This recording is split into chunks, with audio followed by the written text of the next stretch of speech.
And so I'm going to be inviting recipients who are going to be getting our award to line back, and the musician is going to give us something nice as IPP Barnes will seat them for me. So all the persons, you have a program. We have them under the different. Where's the program? I guess they're coming around. My apologies.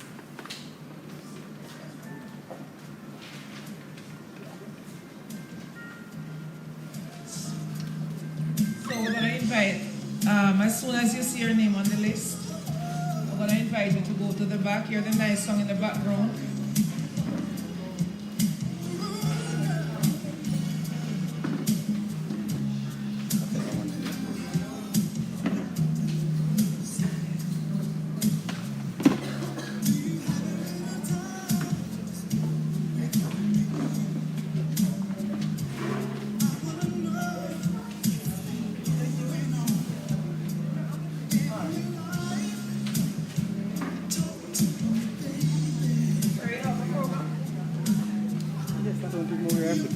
Thank you.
So they're going to be coming up.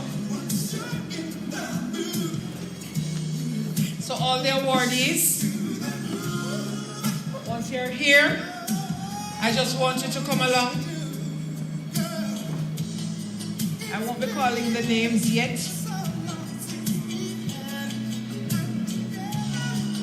All right, I'll call the names. If you're here, you just come, because I don't know some of the persons.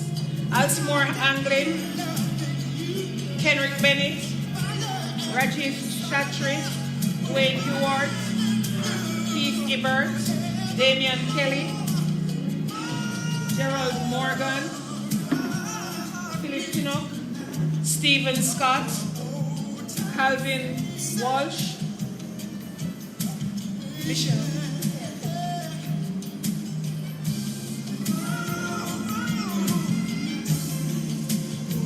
Keisha Clark, Cassian Freeman, Phyllis Thompson. Then we have Effie Buckley Walker, Devonay Chambers, Kala Davis Harris, Odette Dixon, Andreen Thompson, Maureen Dick, Davidson, Joyce Lee Gordon Brown, Mark Jackson, Janoy Langley, Sharon Stokes Edwards, Stephanie Wright-Grant,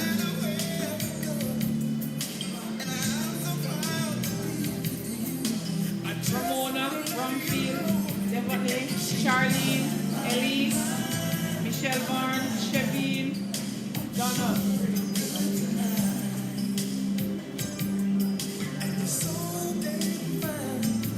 Then we invite the principals or their designates. Greater Portmore High, Jonathan Grant High, Spanish Town Primary.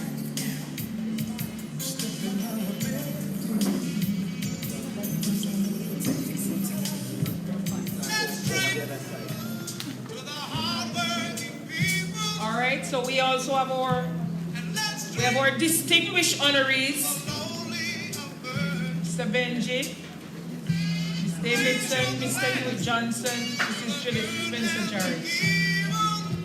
We have our PEP Scholarship awardees, Rainier Da Costa and Carl Sola. We also have our sponsors. So we're going to be inviting them towards the front. We have from Tip Friendly Society, the Jamaica Teachers Association, the JTA Cooperative Credit Union. We have other sponsors, FA's Travel and Gift Baskets, Fast Recovery Treatment, Paris Funeral Home, John Henry Business Services, and St. Catherine Municipal Corporation.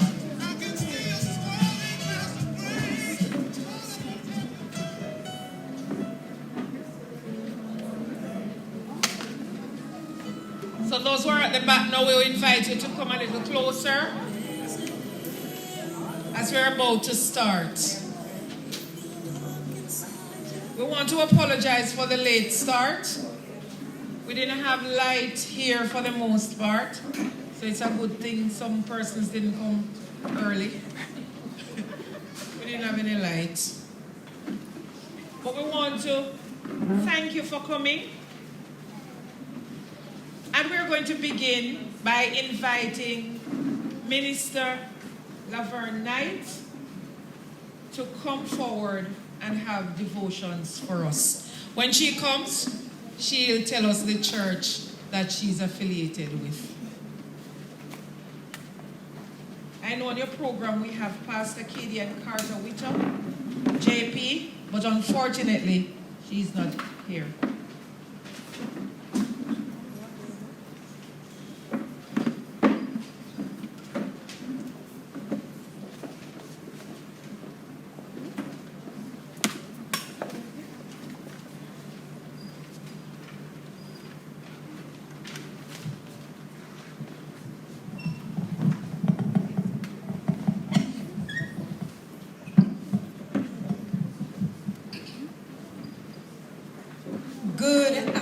Everyone? Good afternoon. All right. I want to see some smile on the face. I see Lasanya, she first smile. I love to see smile on the face. You know why? The more we smile, the wrinkle said, wait, we can't stay on that face. So I have to take on myself. So let us smile. All right. It is a wonderful opportunity to be at this function, and we are in a celebratory mood. I'm just coming from a graduation, and we were celebrating, and we will continue to celebrate. And I'm sure many of you can attest to this because some of you had your graduation maybe last week, or some of you are looking forward to graduation this week or next week. So let me add to what Miss Laverne Johnson has said. We are here this evening in celebrating our awardees and these wonderful persons that are here. It is not by chance, but you were supposed to be here. So the St. Catherine Teachers Association awards function in collaboration with the JTA 68th anniversary. We are indeed excited, and I don't want you to think about the person that is not here. You are here. The Lord is here. Amen. And we have life. Amen. Yes.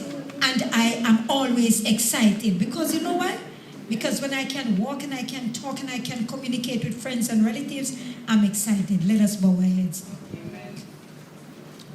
Father, we give you thanks and we honor you. We bless your name. As we are here this evening in this function, we are asking for your presence in Jesus' name. Amen. Let me say that for those who are just coming, I will be doing a short devotion, and I am Laverne Knight from Fingers from the Heart Ministry, located at 98 to 100 Brunswick Avenue in Spanish Town, St. Catherine.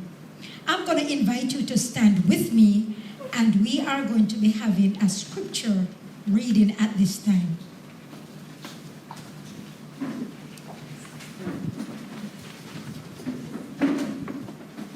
It comes to us from the book of 1 Corinthians chapter 3, verse 23 and 24.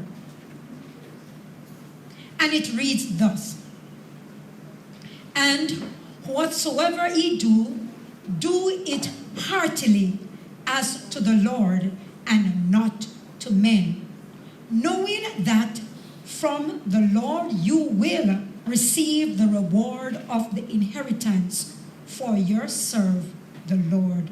For you serve the Lord Christ. This is the word of the Lord, and we honor it by saying, thanks be to God. You may be seated. There is a well-known song that most of you would have known. The Lord has been faithful. He has been so good to us. And if I should ask all the persons in this building, tell me one thing that God has done for you since the past few days, I know that some of you would say, I cannot tell you one. I can't tell you 2, 3, 4, 5, and 10. So indeed, God has been faithful. And because of that, we are rejoicing. As you see this lovely decoration here, it says St. Catherine Teachers Association. And I see many tokens right here. So you know what? When I grow up, I want to be just like you, to get one of these lovely tokens. But to God be the glory. Amen. He has been good. Amen. Great is thy faithfulness, O God my Father. You know why I love this song? I have to pause. Every time that I wake up in the morning and I see the sunshine, and if there's no sunshine, the fact that I can breathe, I have to say, Lord, you have been so faithful. And every day of my life, I have to say, great is thy faithfulness, O God my Father. There is no shadow of turning with thee. Thou changest not, thy compassion, they fail not. As thou hast been, the forever will. Just join with me, He's faithful. Great is thy faithfulness. Great is thy faithfulness.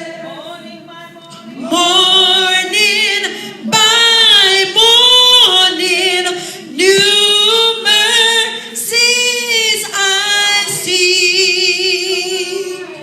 All I have needed, your hands has provided. Great is thy faithfulness, Lord, unto me. The word of God said, in the beginning, God created the heaven and the earth.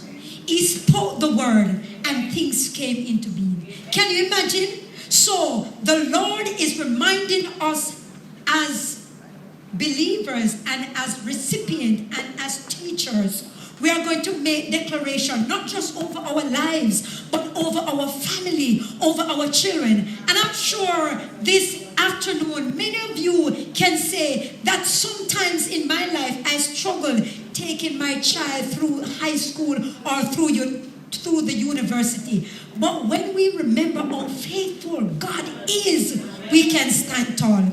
Summer and winter, springtime and harvest, sun, moon, and stars in their courses. I want you to stop there. You notice that the sun is not down here, son? And the moon is not down here, son? Yeah. God is so awesome and He's creative and He's not boring. So He created the sun and the moon for a special purpose, just as how He created you and I to impact lives. Sun, moon, and stars in their courses above, joining all nature in manifold witness to now.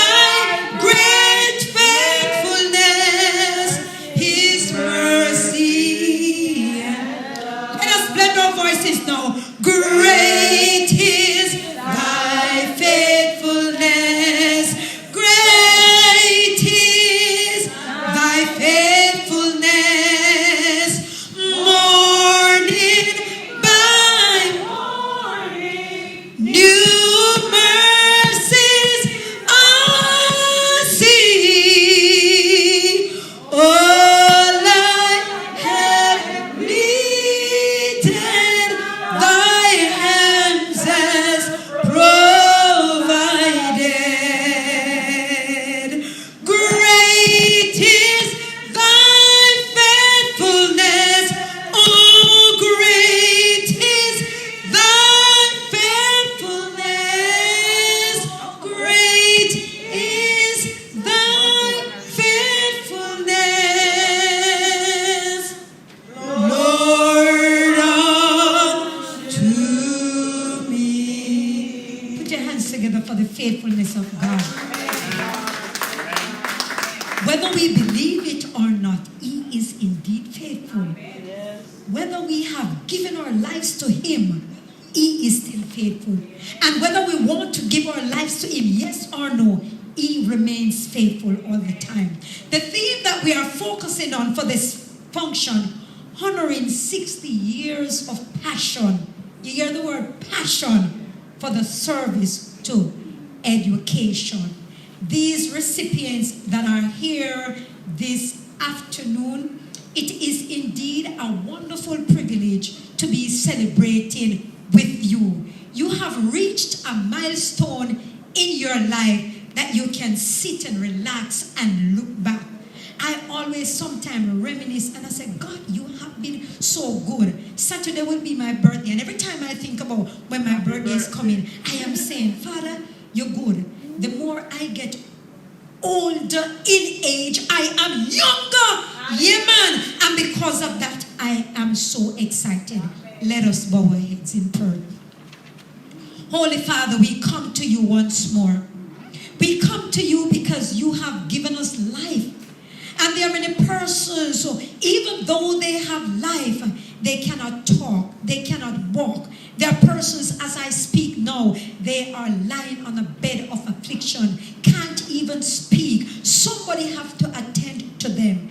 But here is a group of people that you have created in your image and in your likeness. And we are here. They are here. We are celebrating the work that they have done. And we give you thanks. I am sure it was not easy. Some of them have come from the rough side of the mountain, but they are still standing tall. I declare at this time that every recipient that will receive whatever will be given unto them, I pray for a special blessing upon them. I pray for a special blessing upon their family and their extended family. We ask for your Holy Spirit to tabernacle with us in this function, and even as we go throughout and as we come to the end of this function, certainly we can say indeed that the Spirit of the Lord is here.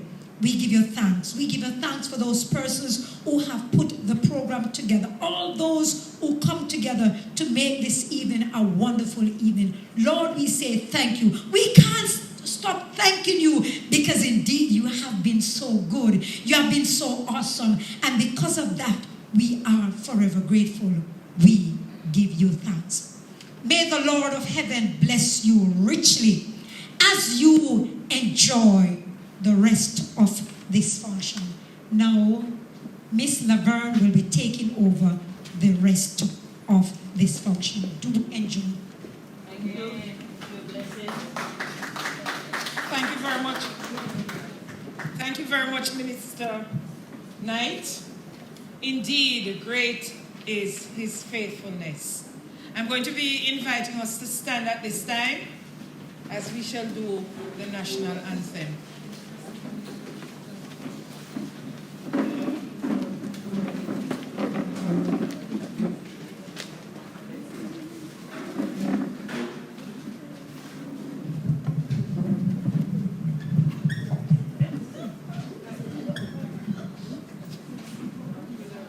Okay, the singers will begin. After 2, 1, 2. Eternal Father, bless our land. Guard us with thy mighty hand. Keep us free from evil course. Be our life through countless hours. To our leaders, great defender, grant true wisdom from above. Justice, truth be ours forever. Jamaica, land we love. Jamaica, Jamaica, Jamaica, land we love. Teach us true respect for all. Stir response to duty's call. Strengthen us the weak to cherish. Give us vision lest we perish. Knowledge send us, Heavenly Father, grant true wisdom from above. Justice, truth be ours forever. Jamaica, land we love. Jamaica, Jamaica, Jamaica, land we love. Thank you very much. And we are here to celebrate our 60th years of passion for service to education. I'm going to be inviting Mrs. Shavine Francis Rowe, the President for Upper St. John District Association, to introduce our Master of Ceremony.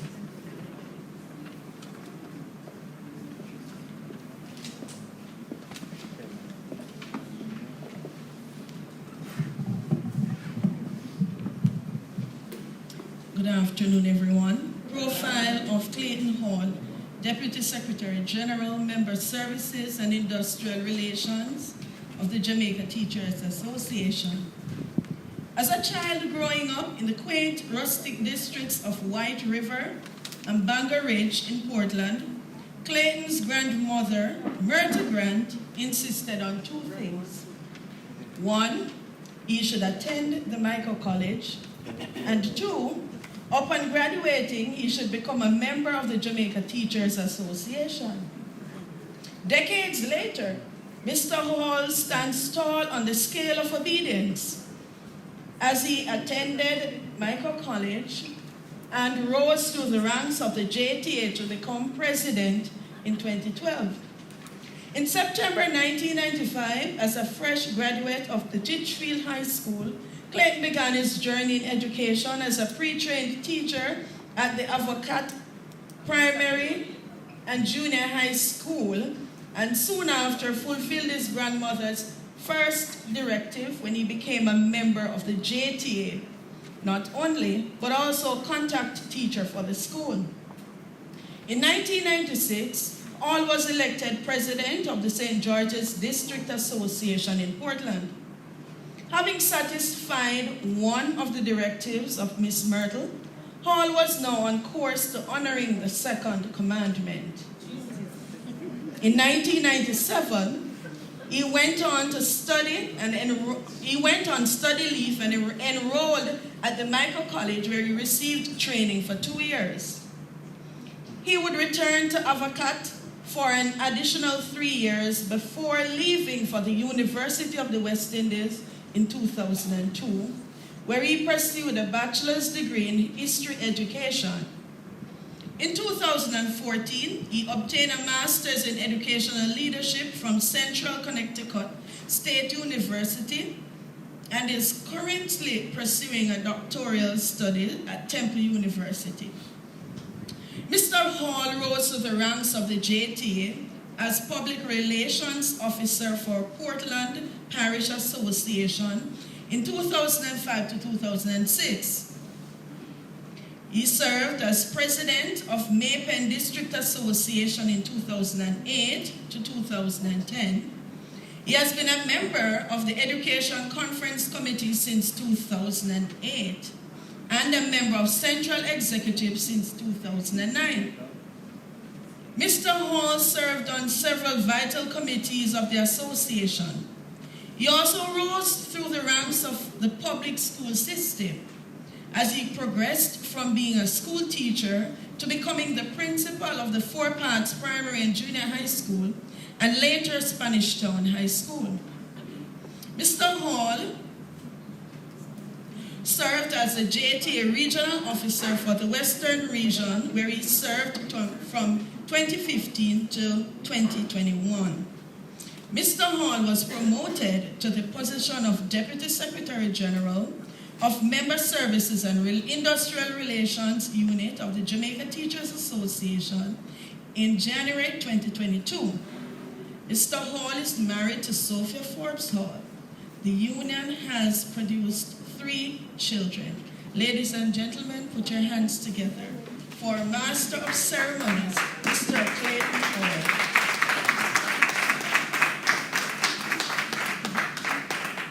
Colleagues all, good afternoon. Good afternoon. I want to acknowledge our President-elect, who I'm sure journeyed through treacherous places to be here.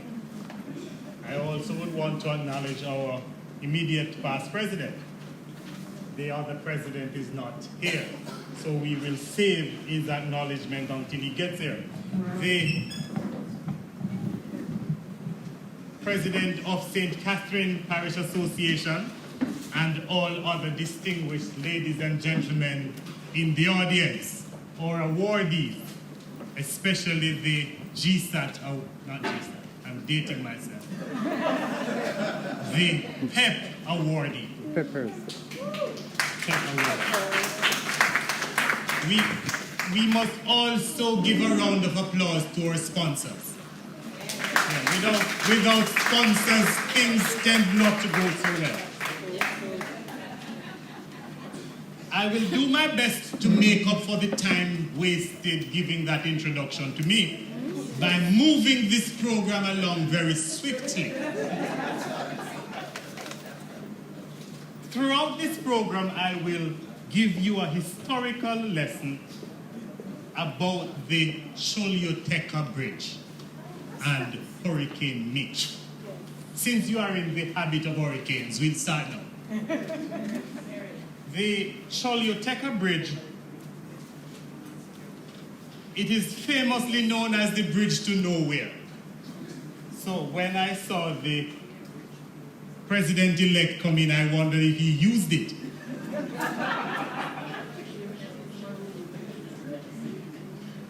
And I tell you, with good reason. I I happened to be in that neck of the woods earlier this week. And I believe he needed not just a bridge, but probably a helicopter. But colleagues, very, very quickly, the Choluteca Bridge, Honduras, it is in the prime floodplain of Honduras. And for years, the people in that area had significant difficulty traversing that region until this bridge was built. And this bridge was built by some Japanese engineers in the late 1900s, and it was reputed to be the strongest bridge ever built. I guess when they did the assessment, they didn't know a flat bridge. They didn't know the flat bridge. But the Choluteca Bridge survived Hurricane Mitch. And despite all that Mitch threw at it, it was never destroyed. So later on, I will tell you a little bit more about the bridge. Yes. But then I will also point out why I believe this bridge is symbolic to the individuals we want to award this evening. But before I get further into the program, I am going to lay hands on Mrs. Michelle Barnes Evans, who will welcome you to this event. Let's give her a round of applause.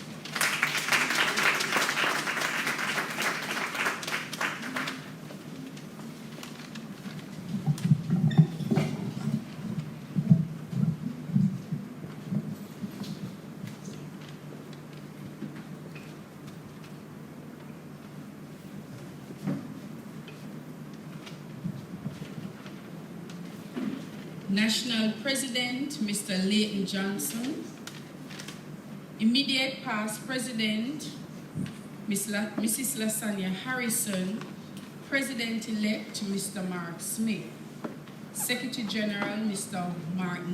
Dr. Mark Nicely, Regional Officer, Ms. Petal Thompson, Dr. Euphornia Robinson, Acting Senior Education Officer. Ladies and gentlemen, distinguished honorees, specially invited guests, and our sponsors, it is with immense pleasure that I stand before you to extend a warm welcome to this prestigious historic occasion, the St. Catherine's 60th Teachers Association Award Ceremony.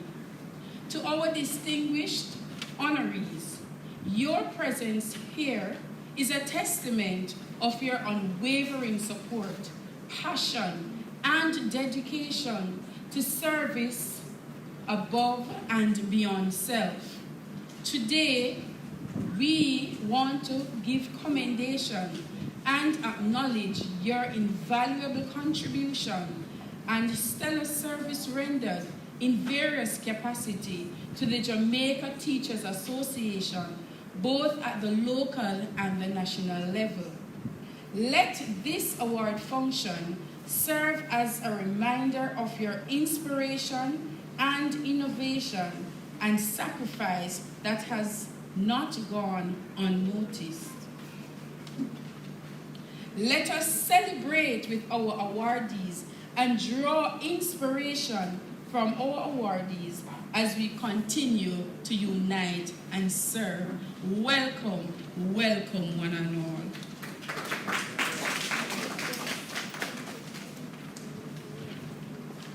I wonder if you did not feel welcomed enough. Yes. So we will get on with the program, and I would want to point out my first reference to the Choluteca Bridge.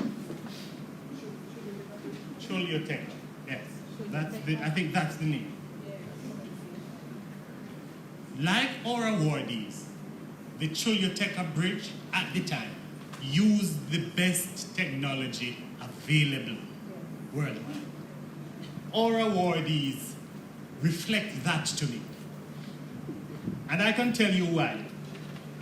When I met Uncle Benji, I had just gone to my first DA meeting. And the teachers there said, well, this young boy come now, you are the president. And I said, but I don't know what to do. And they said, not to worry, call Mr. Benji. And that is how my sojourn in the JTA started. That is it for me. And I have sat at his feet and learned so much. I believe that at the time, Uncle Benji used the latest technology. Because I couldn't tell how he knew everything about everything all the time. It is one of those points from the Choluteca Bridge that I will leave with you. And at this time, I will invite our parish president, Mrs. Rhea Richards-Peart, to come with her presidential remarks.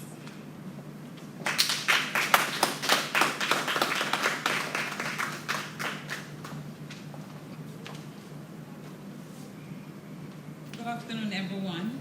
I am seeking your permission to omit all the special introduction to the special persons in the interest of time. Thank you very much. You come along. Fine? Great. So, good afternoon, esteemed guests, colleagues, and friends. It is a tremendous honor and privilege to welcome you all to the 60th anniversary of the St. Catherine Teachers Association Award Ceremony. This afternoon, we gather to celebrate a significant milestone in our union's history, reflecting on 6 decades of dedication, advocacy, and excellence in education. 60 years ago, a group of passionate and visionaries came together to form our union, driven by the belief that teachers deserve a collective voice, respect, and the resources needed to provide the highest quality education. Today, we honor that legacy and the countless individuals who have contributed to our journey in the parish. Our union stands as a beacon of solidarity, advocacy, and support for teachers. It has been our mission to ensure that every teacher in our parish is valued, heard, and equipped to inspire the next generation. As a parish, we have faced many challenges and celebrated many victories, always with the unwavering belief that our teachers are the foundation of our educational system and the key to our students' success. This afternoon, we recognize the outstanding contributions of our members, teachers who have gone above and beyond in their dedication to their students, their schools, their profession, while finding time to give human service in the name of volunteerism to our parish and our union. Their commitment to excellence, equity, and innovation has made a profound impact, not only in the classroom, but in the broader community. To our award recipients, congratulations. To our award recipients, congratulations on your well-deserved recognition. Your hard work, passion, and dedication serve as an inspiration to us all.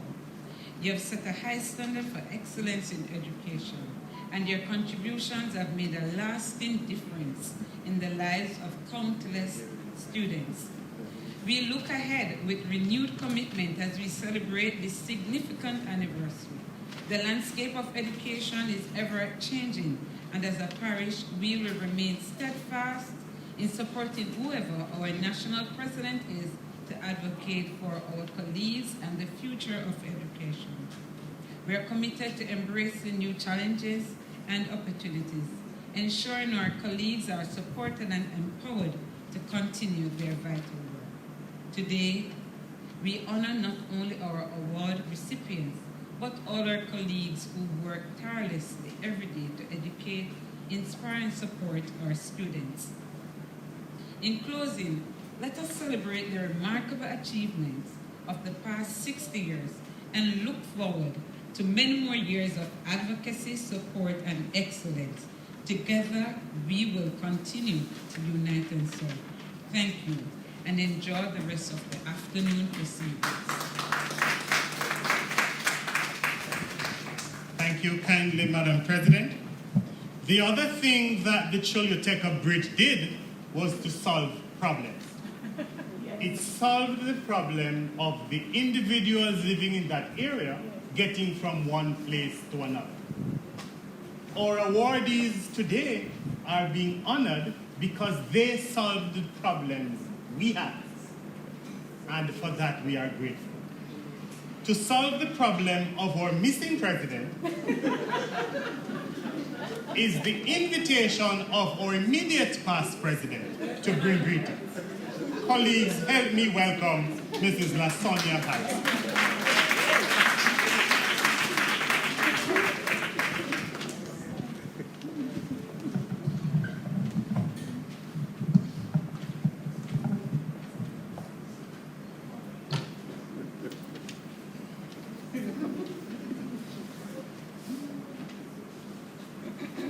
Chairman of this afternoon's proceedings, past President DSG Hall, or President-elect Mr. Mark Smith, JP, to our representing the Ministry of Education, Dr. Euphemia Burke-Robinson, my EO, yes, representing Mrs. Fiona Morris-Webb, Acting Regional Director, Region 6, to our Parish President, Mrs. Rhea Richards-Peart, President-elect, Ms. Ramona Bromfield, immediate past President, Mrs. Barnes-Evans, other members of the St. Catherine Teachers Association Executive, to our awardees, to all our specially invited guests, colleagues all, and my apologies profusely, our Regional Director, Mrs. Petal Thompson Williams. I said Regional Director? Yes. Regional Officer. Yes. One is Regional Officer and one is Regional. Yes. So Regional Officer. She said she's making it clear where she works at the JTA. Yes, so to our Regional Officer, Southeast Region, Mrs. Williams, thank you for being here. And of course, among the honorees, we must recognize the past RO, the individual whom she succeeded, Mr. Basil Benji.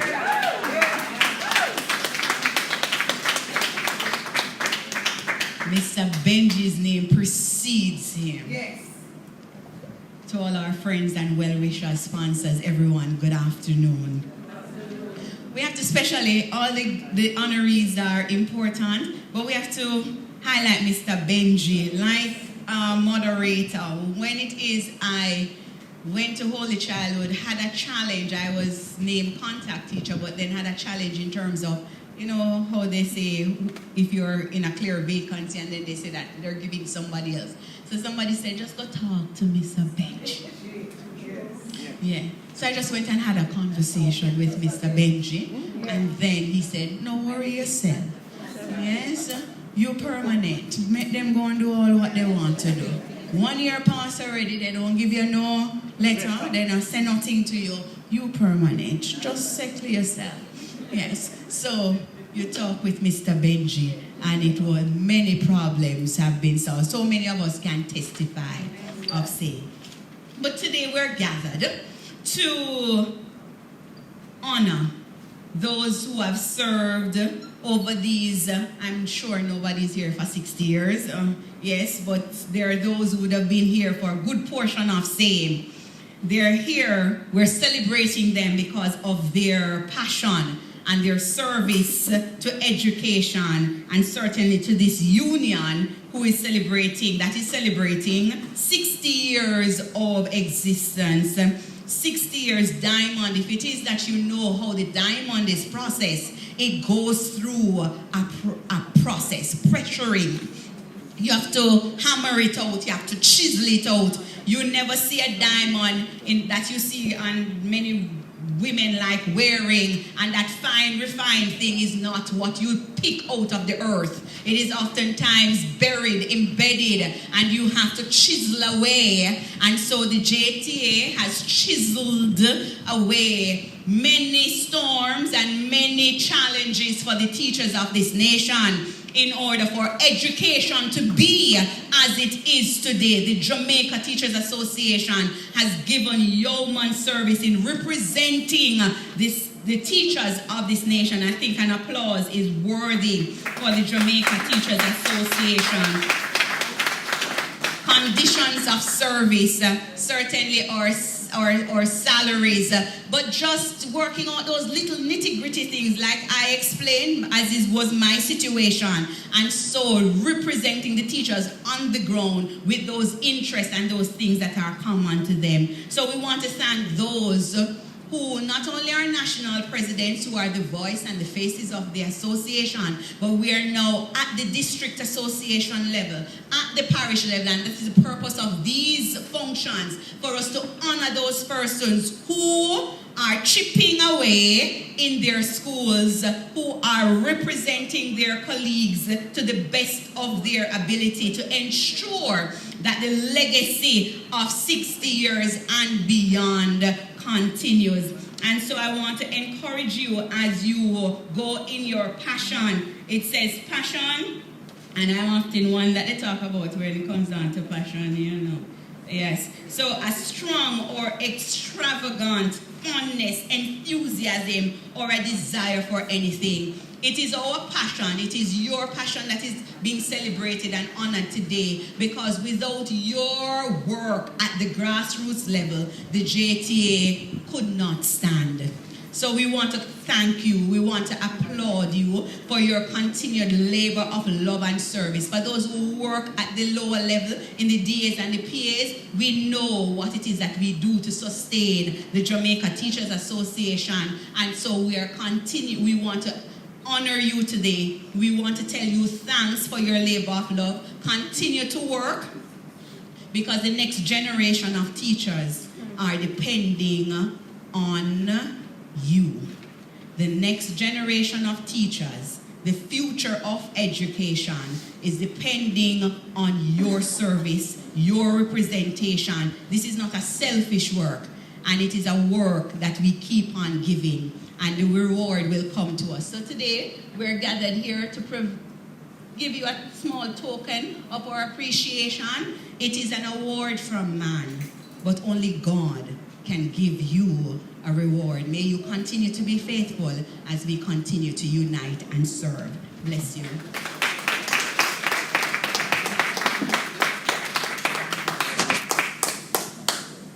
Thank you, Madam IPP. You see, our presidents are always ready at a moment's notice.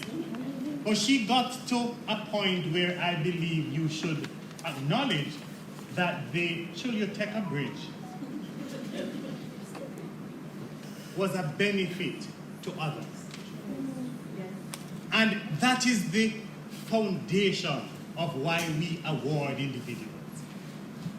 We do not award individuals because they are exceptional for themselves. They are awarded because their work benefits others. Their work benefits many. Madam IPP, you wondered if there were any individuals here since the beginning. I knew if you had asked Uncle Benji, he would have told you a few. But my checks have said I know 2 persons who were at the first meeting. They're here? I know 3 people. Well, they're not here. Our anniversary speaker, Professor Errol Miller, was at the first meeting. Dr. Winsome Gordon was at the first meeting, and she will never allow us to forget it. Adolf? I never knew that, but I knew that Mr. Raymond, Dorothy Raymond's husband, he was at the first meeting. You see? Uncle Benji knows a lot of things. So, I now call to the microphone Dr. Euphemia Robinson, representing Mrs. Fiona Morris Webb. And she comes from the entity which does good to a lot of people.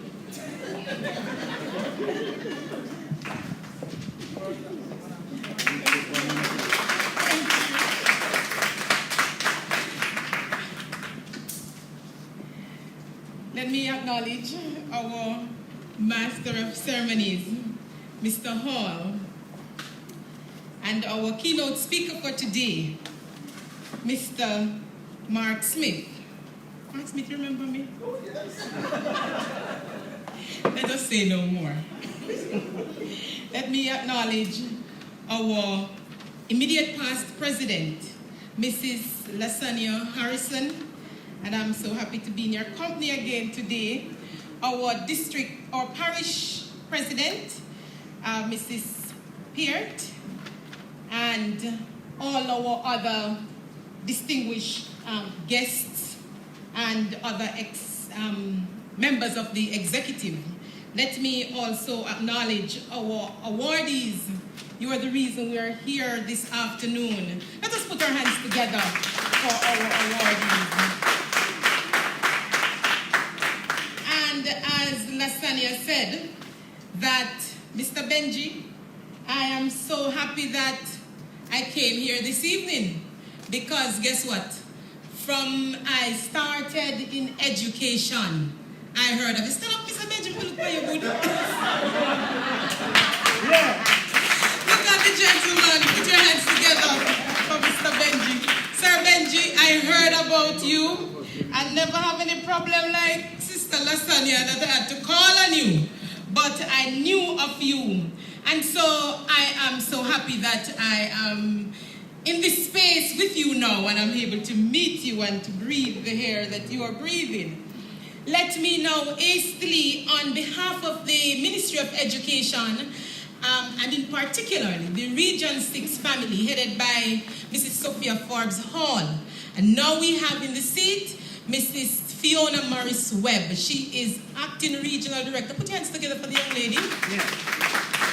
Yes, so she is acting in that position as we speak.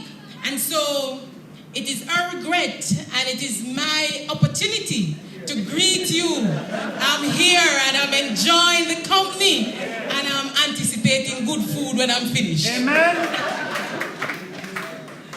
I'm really happy to be celebrating with you. You know, it was Confucius who said, if you are planning for 1 year, you might as well plant corn or rice. If you're planning for 10 years, you might as well plant trees. But if you're planning for 100 years, you invest in education. And colleagues, that is what you're doing here this afternoon. And that is why we can celebrate all of 60, because we're on our way. You are engineering lives. And in doing that, you continue to engineer families. And in doing that, you continue to engineer communities. And in doing that, we are together engineering a nation that we want to be proud of. And so I want to say thank you. You know, each time I get a chance to talk with our teachers, I say to you, thanks. I come to you from a place of gratitude, because truly, as a country, we became nervous last year when it is that we looked around and we could not find enough teachers to fill the vacancies. The truth is that we called for some of you who would have applied and earned your vacation leave. We ask you, we beg you to come back. There were some of you who would have done your stint and you were ready to be what we call retired. And we said, not yet. we invited you to come back. And you did. When some would have decided to go where it is perceived that the grass is greener. But you know what? You decided to stay. And for that we say, thank you. We cannot say more. Because the truth is that, as somebody said earlier, that we can give you tokens. But it is really God who can truly reward you. And so, as you celebrate this Diamond Jubilee, as I thought about it, I said it is a time when we reflect. Is it a time when we looked on our own resilience?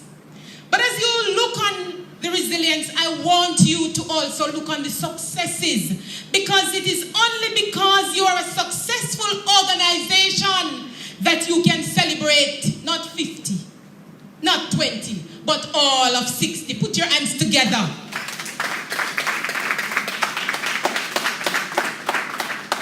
And as you celebrate, let us not forget those on whose shoulders we stand, Sir Benji, so that we can see a little further, so that we can stand a little taller. Let us not forget them, and let us continue to advance the legacy with the leverage that they gave us. Ladies and gentlemen, I celebrate with you and I say thank you.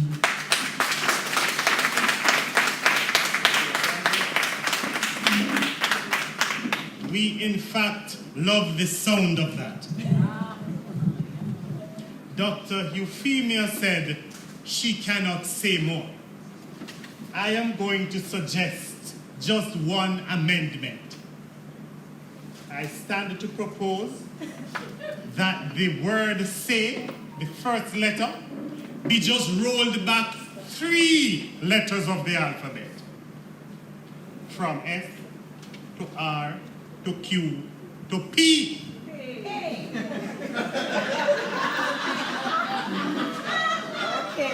And we will take that one instead of saying more.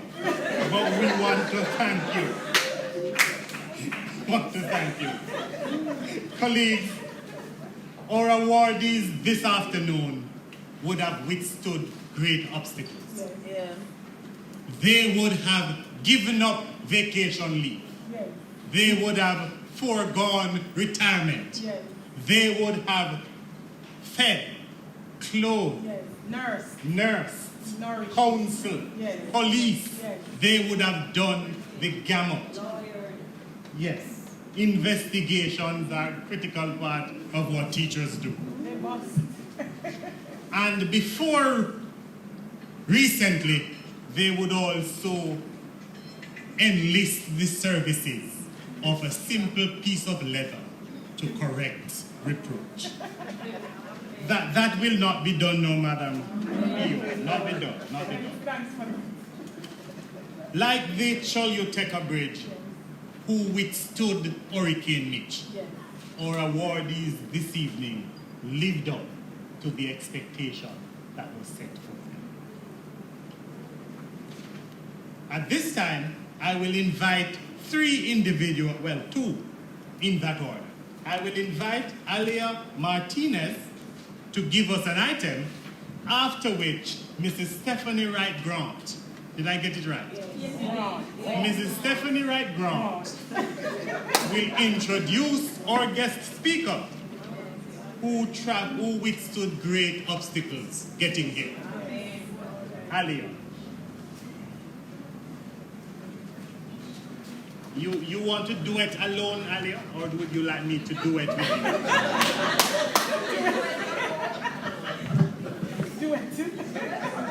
Do it alone.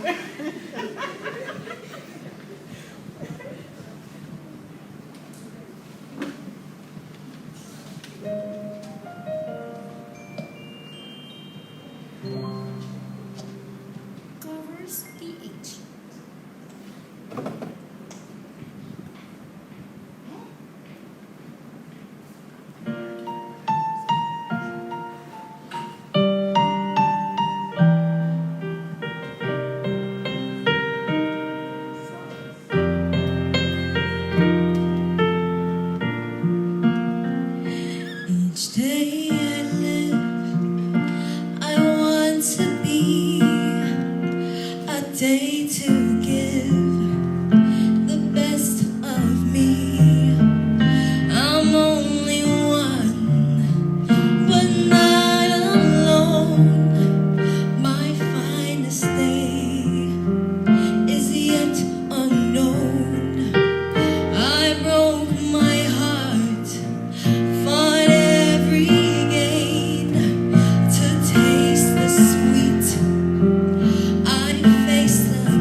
I'm more than I thought I could be, when all of my dreams are a heartbeat away, and the answers are all up to me, give me one moment in time, when I'm racing with destiny. Then in that one moment of time, I will feel eternity.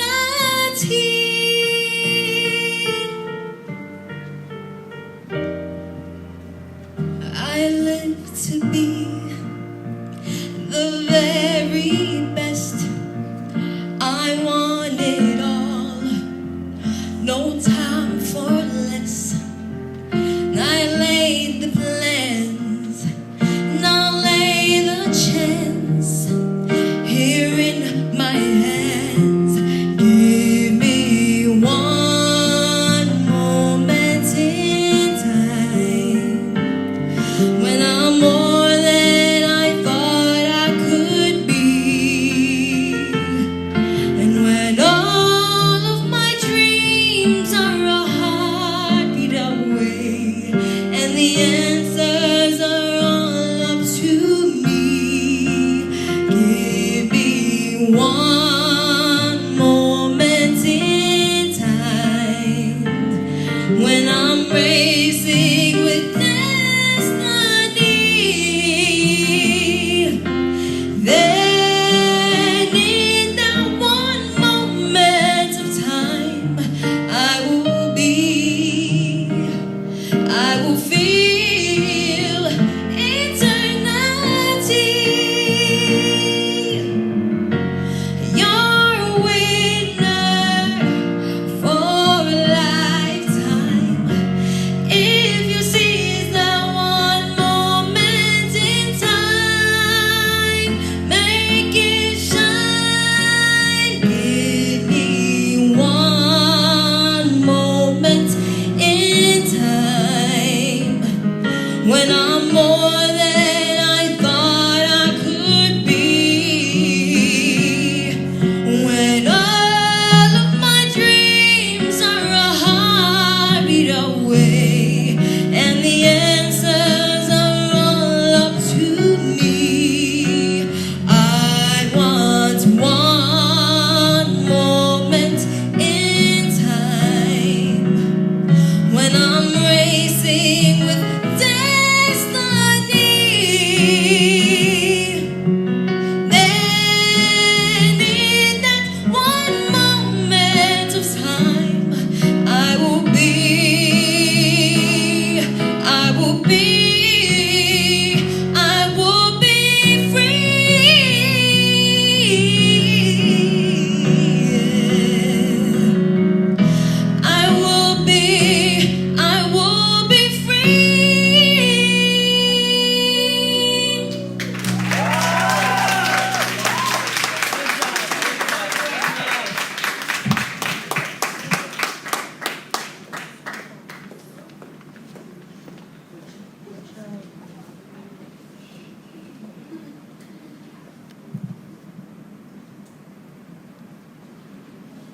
Good afternoon, ladies and gentlemen, children.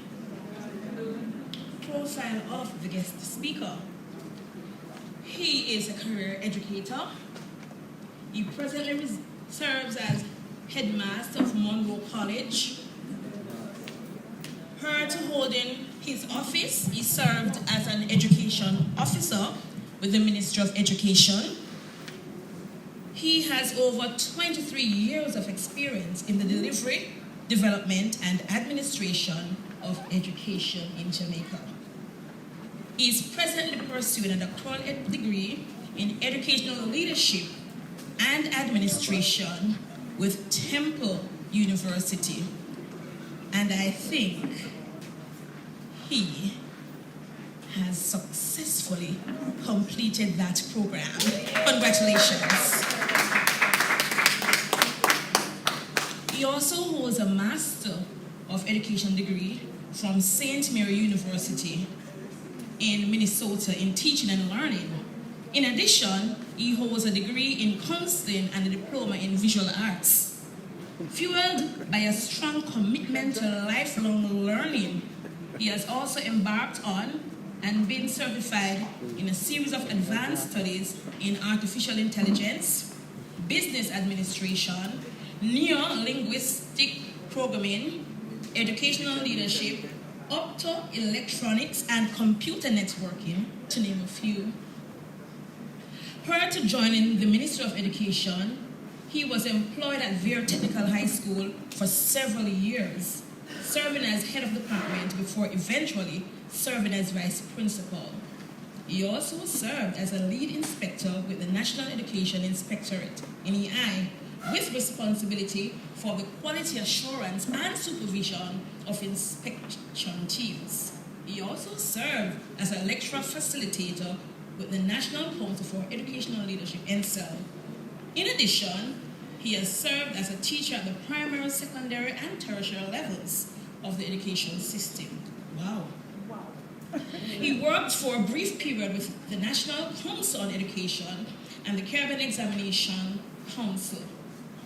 He has also served as a member of the NCTVET Regional Advisory Committee. In addition, he served as vice chairman of the Local Economic Development Parish Advisory Committee for St. Elizabeth Parish Council. He has also represented Jamaica as part of the delegation that participated in the CARICOM Education Subcommittee Conference, re-establishing common standards for the teaching profession. Wow. He has served on several education-related boards and committees in various capacities, including the Jamaica Association of Principals for Secondary Schools, JASP, executive member, while also serving the Jamaica Teachers Association as chairman of the Properties and Business Services Committee. Wow. Member of the Finance Committee, Professional Advancement Committee, and Secondary Committee, to name a few. In addition, he served as the parish president for St. Elizabeth 2022-2023. He is presently the president-elect of the Jamaica Teachers Association. He has been engaged in a number of consultancies, both in government and the private sector. Yes, he's married with 2 wonderful children. He has a passion for automobiles. He enjoys drifting and turning cars. He devotes much of his time in mentoring and supporting youth-based initiatives. In addition, he also enjoys painting, drawing, photography, reading, and is an avid graphic designer. Ladies and gentlemen, boys and girls, welcome Mr. Handsome Mark Smith, our guest speaker.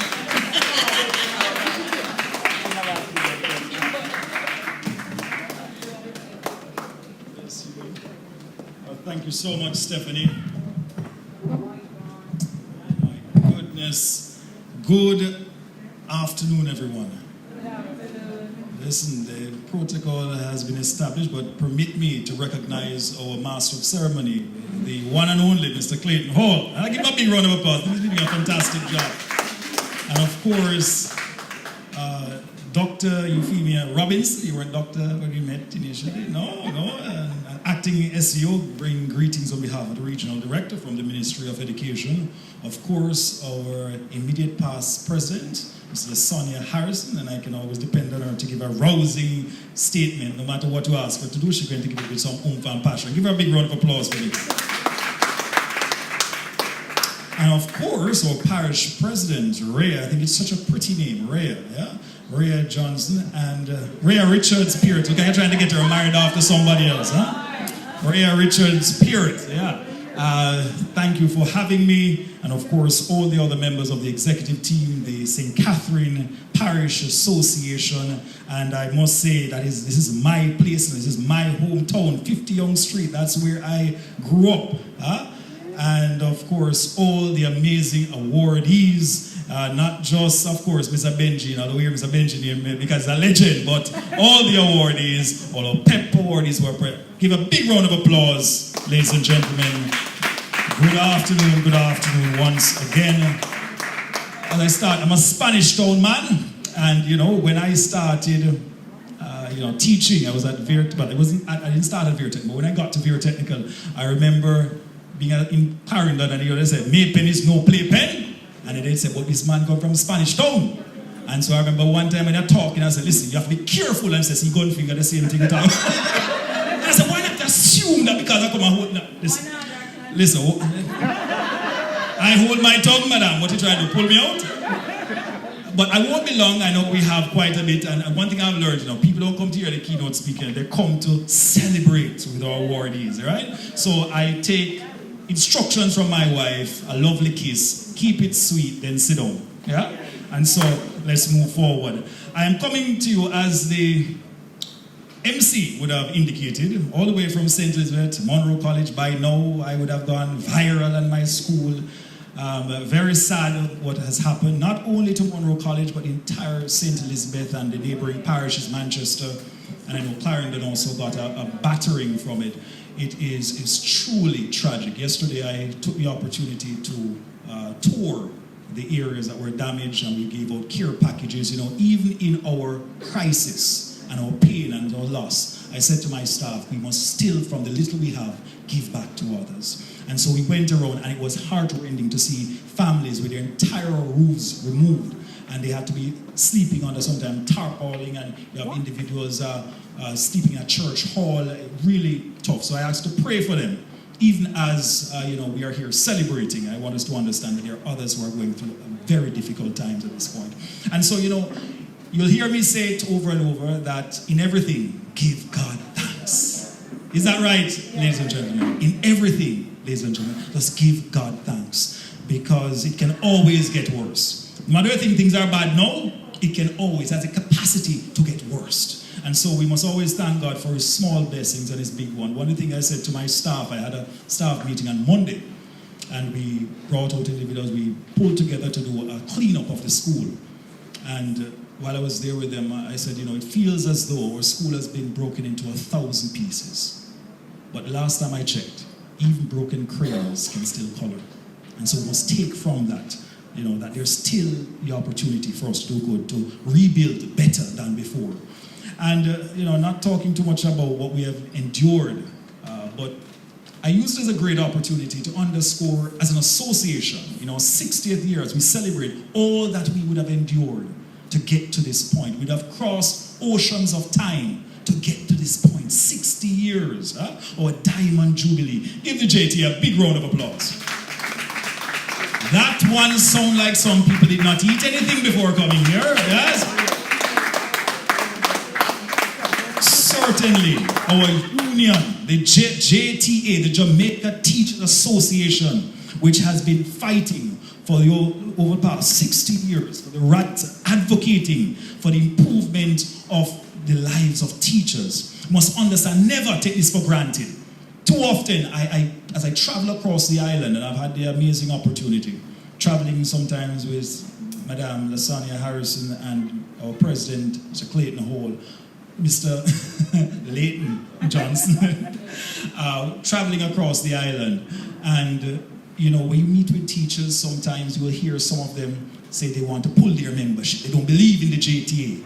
They want to go and negotiate with Nigel Clark themselves, and they think I can get it better. And I say, oh, you think that is so it goes? Let me tell you something, and Marcus Garvey said it best. Intelligence rules the world. Ignorance carries the burden. We must arm ourselves with the knowledge, the understanding. And that is why getting involved at the DA level is so important. Getting involved at the parish level is so important. It gives you, it's a wonderful training ground to understand, to empower our teachers. And when we are empowered, we're placed in that position where we can make the type of transformative changes that are necessary to move our association and the sector we call education forward. Ladies and gentlemen, the theme today is honoring 60 years of passion and service. Say that with me.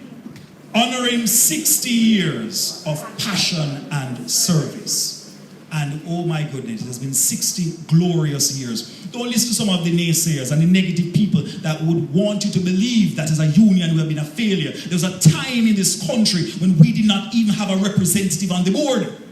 There's a time in this country when you look at the teacher's salary, and I don't say we reach here now, we have a far way to go. But I remember my first salary was $14,000. I never forget. Yeah? Yes, man, when you start there, I have my first salary. I am not going to, it's 23 years.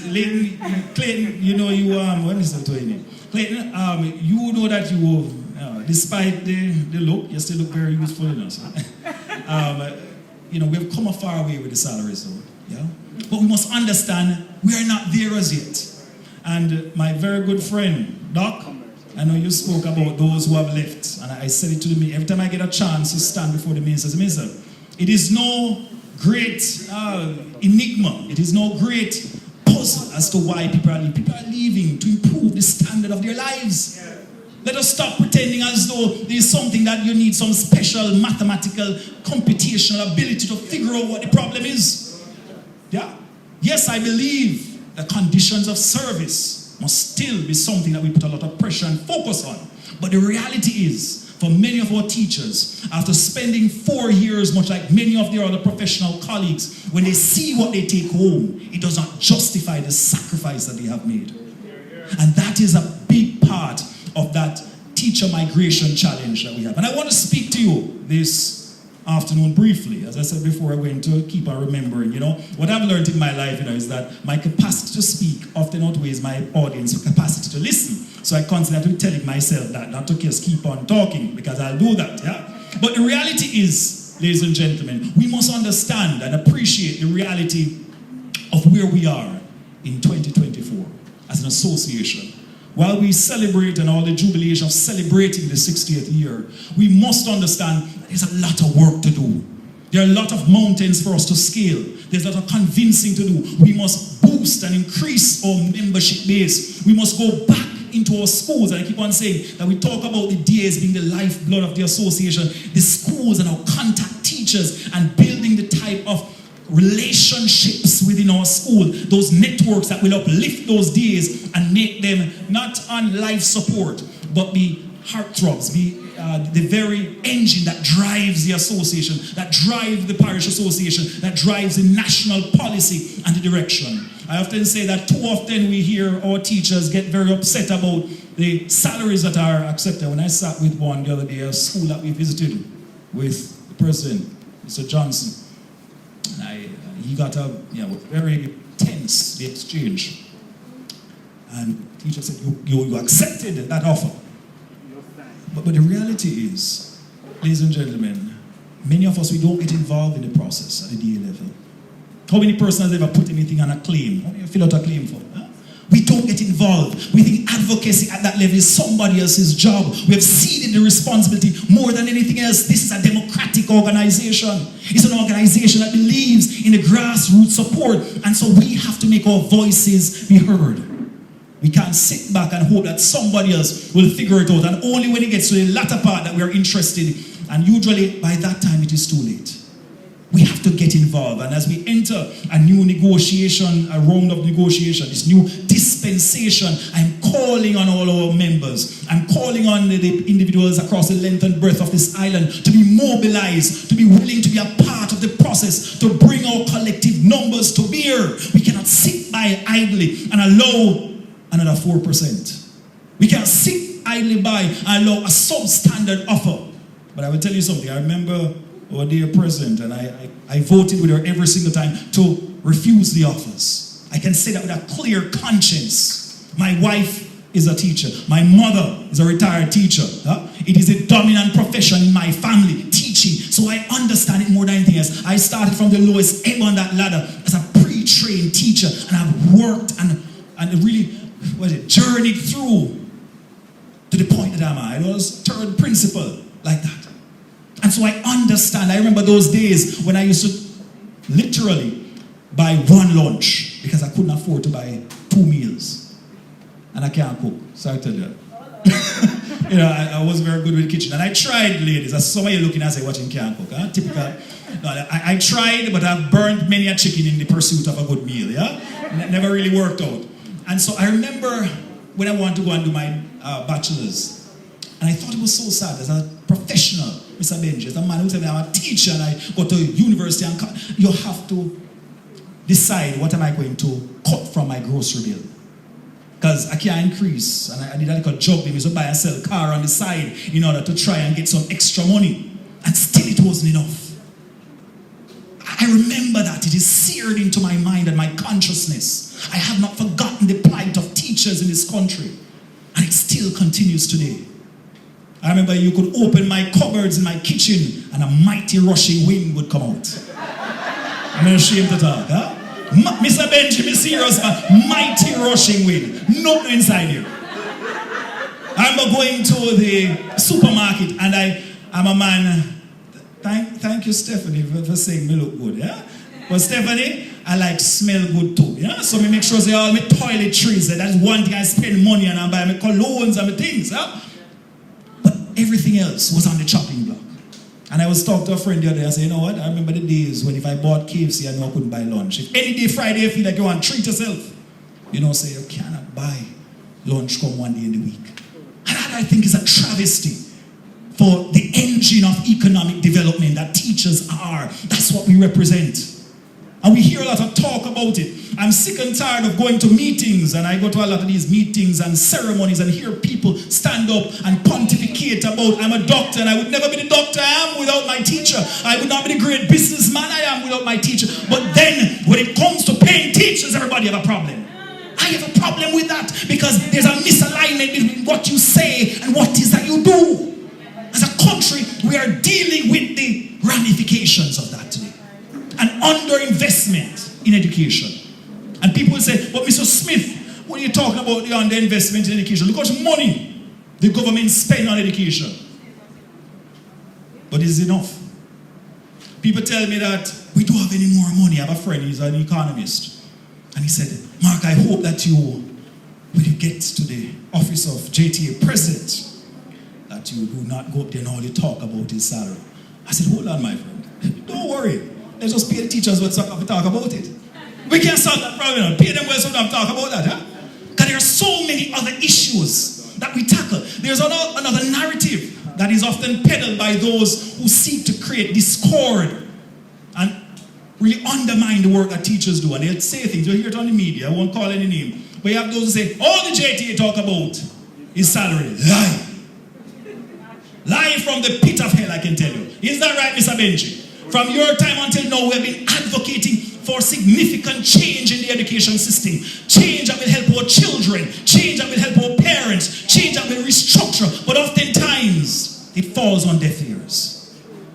Oftentimes, our advice is not taken. And when it is taken, there's often good that comes out of it. Education tax. Yes. That came out of the bones of the JTA. Yes. But they don't talk about those things. They want to set the public against us, and so they talk about all them interested in his money. But I think there's a time that's come that we need to change the narrative in terms of how we articulate the need for compensation. Because I think more than anything else, it's about justice. It's about justice for our teacher. It's a justice issue we're talking about. Social justice. It's important that we understand where we are. I want to share with you briefly. Number one, you already know. So if you concept of myself, kiss. I remember what my wife told me. Yeah? Failure is success in progress. We like to hear that. Huh? Failure is success in progress. That's a great catchy term. Huh? Like a statement. If you're not the one failing. Hear me? Failure is success in progress. Sound good. Except if you are the one going through the throes of failure. Then it doesn't feel like success. And you start to wonder about our system of education. And many of us would have benefited from it. But when you start to disaggregate the figures, you start to examine what is there, we start to realize that our education system has not been delivering the type of results it ought to. And rather than let us look at the fundamentals that cause this, they use teachers as a scapegoat. Yeah? Teachers are the only thing they can talk about. Teachers, we need to push back against that. Because that is what they use, and an albatross around our necks. To say they can't pay anymore because the results are not good. And so when our good finance minister said that, if you pay politicians better, you will get better results. I say amen, because I believe the same is true. You'll get some better results. Come, give us some more money, huh? Because let us look at it, the argument must hold. It cannot only be for you that it works and not for us. The reality is we need to compensate our teachers better. To ensure that you're able to retain the best, the brightest, the smartest person within the sector. That many of our smart kids in IT, what burns my heart sometimes? When I hear people say, boy, no, he's too smart to go into teaching. They say, so what are you saying about me? Hold on, what are you saying about me? Huh? My wife and I got in it the other day. Please don't take this part of it. Yeah? And my little son, I often walk in the house with a white shirt on. After I take off my clothes, it'll be my undershirt, and so I'll have my sweats on with that shirt. And so every day I say, boy, what amount of clothes I buy every day walk on a white shirt? And I said, Daddy, I want to look like you. I want to be like you. I got a touch in my heart, and I said, wow. And I said, Dad, I'm going to be a teacher one day. And I said, awesome. And his mother said, no! Mr. Benji, Mr. Rhea, I'm saying, what? My heart's something. I said, dear, why would you say that? No, we got it too stressful. The salary now. I said, hold on. I said, my job then is to make it better. That if he gets up one day and he's led, it is a passion stirring his heart to say, I want to teach. Then he will do it, and his salary will never be a consideration. That is what this generation of leaders within the JTA must commit to. Come on, man. That is what this level DA activism should be focused on. That anybody coming after us will not have to worry and have the same fight we had about salaries. But I tell you this, and I made mention of it about the IPP. As she spoke, there were many. That because of our political affiliation, we back something that sometimes was not in our best interest. Hello? Listen, let me tell you something. Clayton get a lot of this treatment to you. So when we talk things and people don't like it, and I invite you to come back and talk. Amen. Amen. Hello? Sometimes our loyalty to our political affiliation is greater than our loyalty to our tribe. We have to change that, teachers.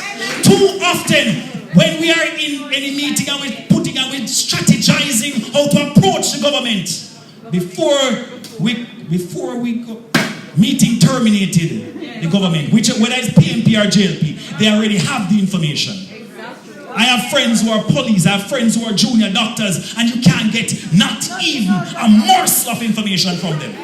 You don't know what they're negotiating about. But for something, teacher business must be everybody's business. We have to change that, colleague. It must start with the person looking in the mirror. Colleagues, we have a far way to go. And I mean that literally, guys. It is better going back. One of the things I started musing about is that it's not a people problem we have in our education system. It's a system problem. You hear me? It's not a people problem. It's a system problem. And this is something I've been thinking about for a while. This is what happens when a system is designed. There's a term we call, where you go through this whole process, where you're just able to operate without what we call a total system failure. And as engineers, they start to understand this concept rather. This is what happens when a system is designed to fail. It's called the fault tolerance. Toyotas, for instance, have a very high fault tolerance. So when something not too right in a transmission, it still will drive and carry you home. The engine not too right, it will still carry you home. Huh? You have a Range Rover, not so good fault tolerance. Huh? Look pretty doing it, huh? Not good fault tolerance. Any little issue, it's not working. there's a saying they have, a friend of mine, he bought this lovely Range Rover, and he drove it, came and visited me at Monroe. We were there talking, and I was like really admiring the vehicle. Wouldn't buy one doing it, but admiring the vehicle. Tell the truth. That's the crux of the matter, but they're not bad mind. And around a year later, he was passing, stopped by again. This time it was in a Land Cruiser. It's a Toyota Land Cruiser. And I said, hey, want to the lovely Range Rover? And he said, and he's a businessman and have money. He said, boy, it costs too much to maintain. I said, this man can't deal with it. Fault tolerance on that low. And I said, is that so? He said, yeah, man, let me tell you a joke we have in the Land Cruiser community. He said, if you want to go anywhere in the world, drive a Range Rover. But if you ever want to come back home, drive a Land Cruiser. Drive the Toyota Land Cruiser. I hope I get some sponsorship from Toyota and I get them, can give me one of the vehicles if they want. So the reality is that we have this issue of fault tolerance. That is the ability for a system to maintain its relative satisfactory operation. So a minimum level of operation. We're just getting through the process. It's not popping down. It allows things to just continue working, but it's not working at its optimum. I ask you for a moment to use this as a lens to look at our education system, to assess our education system. That although many of us have made it out of abject poverty because of the power of education, we still leave too many behind. Hello. Colleagues, do we understand that you and I, we made it because of education? But too many have been left behind. A system that has not been efficient enough of lifting up so many out of poverty, out of despair. A highly efficient system is the Chinese system of education. They have been very efficient at moving a large percentage of their population. And right now, China's economy is slowing down partially because the cheap labor that used to propel their system. You see, when people get educated, you can't pay them nothing. Them start complaining as they want more. They want a better standard of living. And that is what is reaching China now.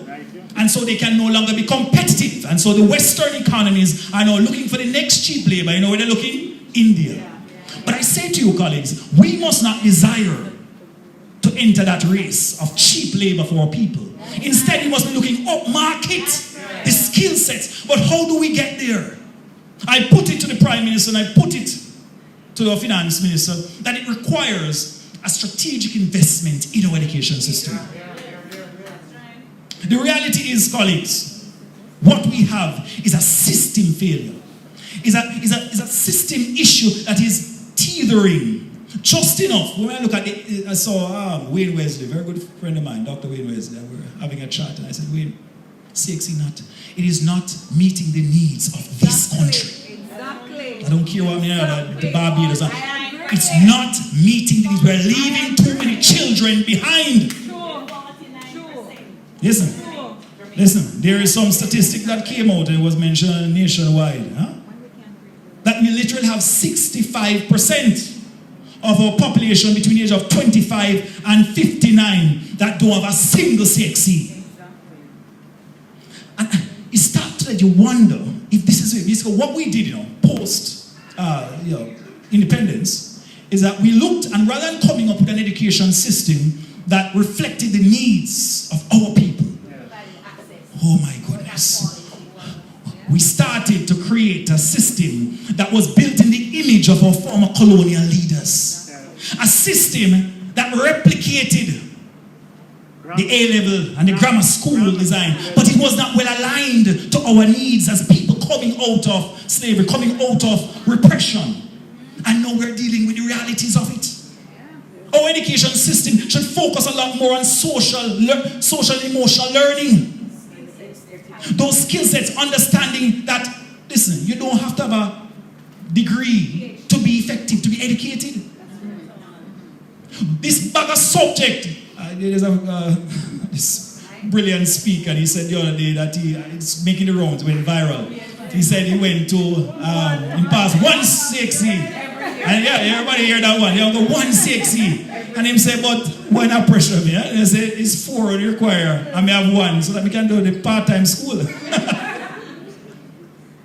He said he wonders sometimes when you see people doing 8 and 10 and 12 and 14 and 15 subjects, what is all these subjects for? You see, they become a way of us creating gradations, stratifying our society. So, listen, you see this new pep thing, boy. Sorry, I'm a presidential leader. Hold on. Take it easy, yeah? Because we have to talk about pep and the pressure it is putting on our children, and I think it's senseless. There are other ways. We need to be a more inclusive education system, telling every single child that you can be anything you want to be. We don't have an education system like that.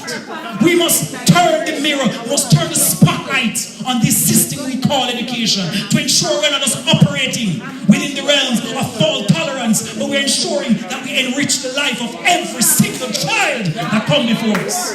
Ladies and gentlemen, we must understand that fundamentally we have a system failure. Stop blaming teachers. We need to look at the system that we're asked to administer.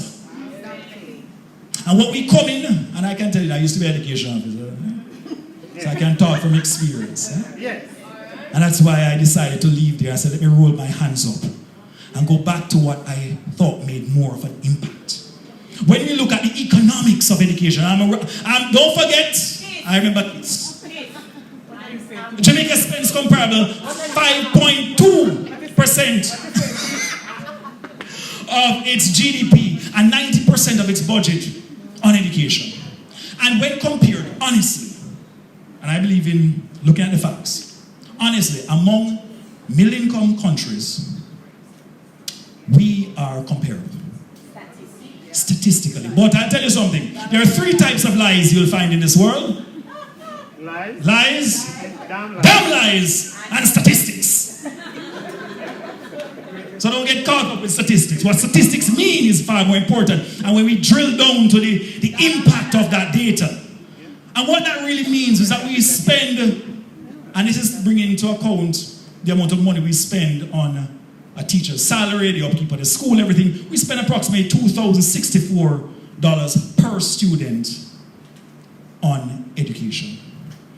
So I wonder when I hear people call me, Mr. Smith, what do you think about the PISA report? And Jamaica is just middle of the road. We're down there. So hold on. How you want to run with a man who's spending $10,000 and $20,000 per child and you want to spend $2,000?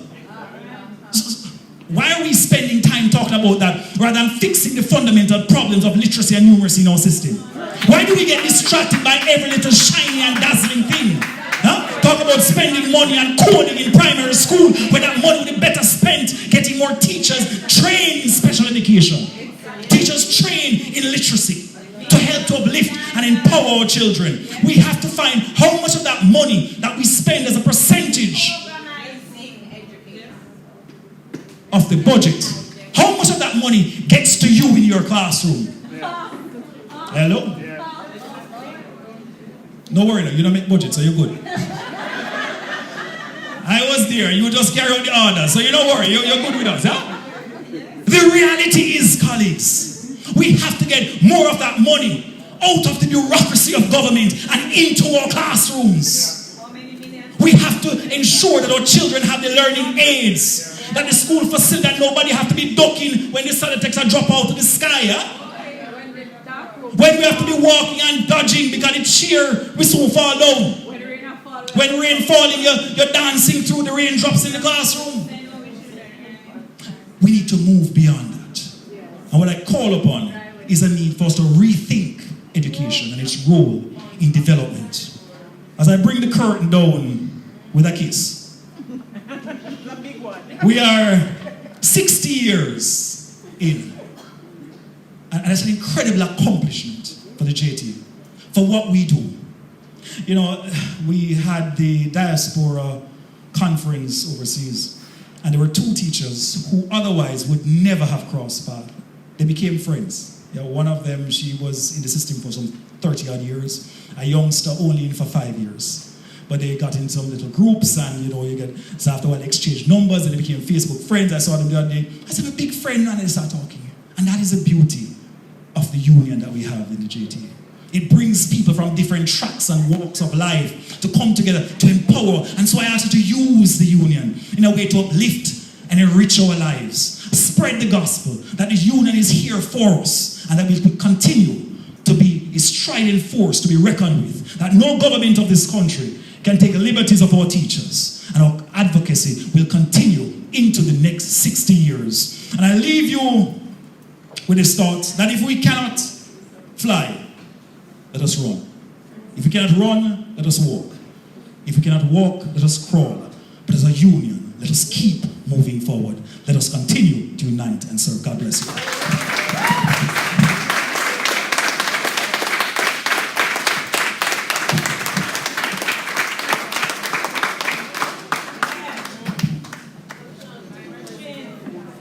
Ladies and gentlemen, it was worth the journey. Yes. It was worth the journey. Chalata.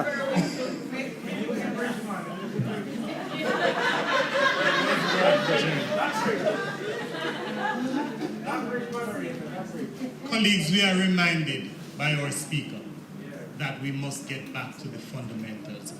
True. Those fundamental steps that got us to 60 years are necessary in keeping us moving forward. Whether we fly, drive, run, or crawl, we will keep the faith and we will keep moving forward. Thank you again, our speaker, for those encouraging words. And we are going to invite again Miss Martinez. She gave us one moment in time.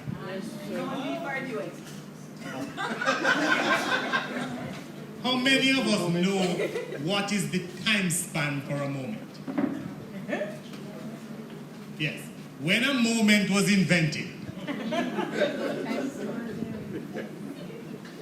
do you believe a moment is longer than a minute or shorter than a minute? No, it's your No. Let me just point one thing out. It's not measured that way. It's not measurable. When I spoke of a moment that was a noun, now a math teacher is trying to tell me about definitions. Yes. A moment was meant to be 1.5 minutes. Google it. I don't know if it is on Google, but This is one of the lights. I don't know if it's on Google. But you learn some things and you don't even know why you have learned them. But a moment was intended to be 1.5 minutes. But what did it turn out to be? So what has it morphed into? What has it evolved? Yes. Its morphing has now moved from being a noun to something else.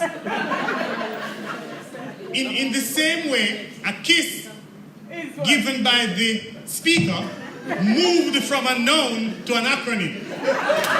If had it been a noun, I would not have come here after you. And it's definitely short. Miss Martinez, may I invite you back to hear your rendition. Who remember that word? Rendition.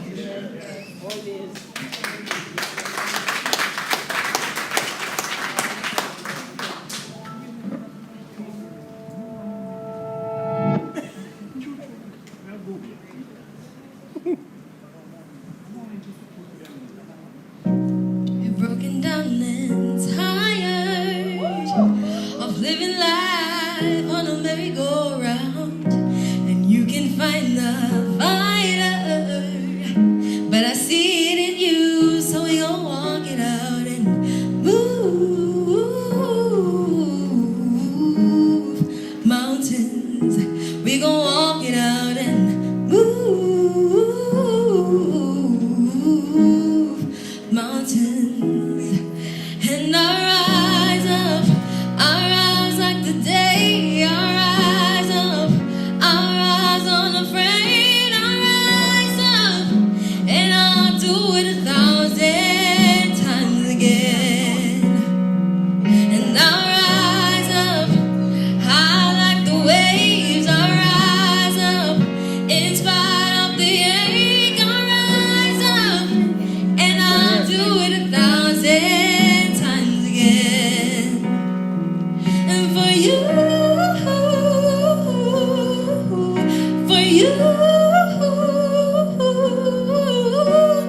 you, and for you. When the silence isn't quiet and you feel like it's getting hard to breathe, I know you feel like dying, but I promise you, you'll take the world to its feet and move mountains, and take it to its feet and move mountains, and we'll rise up, we'll rise like the day, we'll rise up, we'll rise unafraid, we'll rise up, and we'll do it 1,000 times again. And for you, and for you, for you, for you.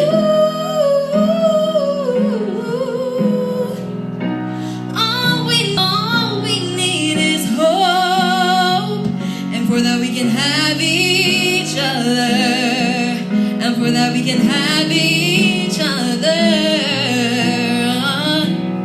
We will rise, we will rise, we'll rise. We will rise, and I'll rise up, rise like the day, I'll rise up, in spite of fear, I will rise again, and I'll rise up, I like the waves, I'll rise up, in spite of the ache, I'll rise up, and I'll do it 1,000 times again. And for you, for you, for you, and for you.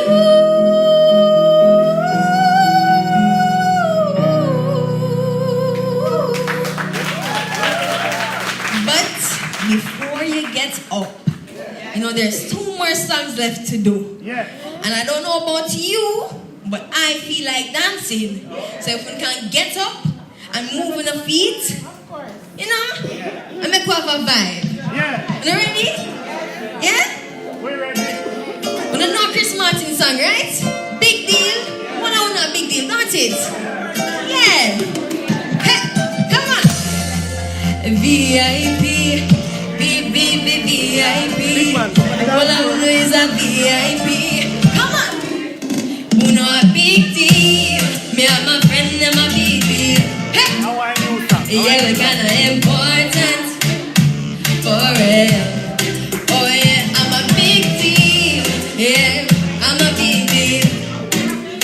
Yeah, we're kinda important for it. Hear me now. This has nothing to do with money or fame or vanity. This one is all about self-worth. So big up the stress and I'm proud, and no matter about nobody, no man no more than no man on the earth. So whether you walk or you a drive car, matter if you're white or black like tar, no feel good in yourself, you a star. Push up your hand and tell all the haters I'm a, hey, I'm a big deal. Come on. Yeah, kinda important, yeah, for real. Oh yeah, I'm a big deal. The whole I know is a big deal. Hey, yeah, we're kinda important for real. Alright now, we have a vibe. But we have 1 more song. You know, saying that this industry and everybody are gonna like you. But you know, so we have to push you, isn't it? Yeah. Yeah. And everybody are gonna like me. But baby, cause we no love likes. Hey, tell them now. So we do it for the, we not do it for the like. Da-da-dee-da-da-dee.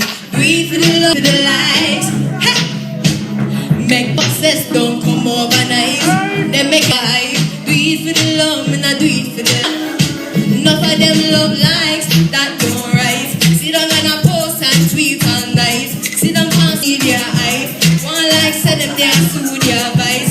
Oh, me never put them up and no flies. I me never see them a live no poor life. You miss a man where you have so much likes. A man is still a need for I. Simple mean we already, yeah. You could put the music first and song. While we there on a war.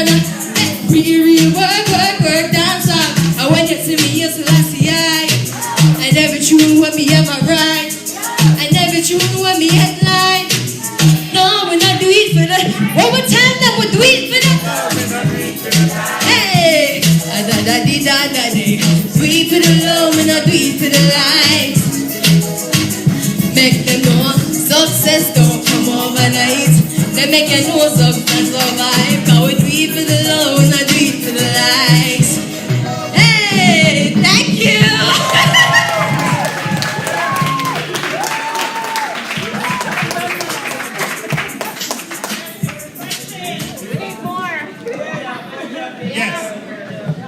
I just want to indicate that I have her written down on the program to come back after.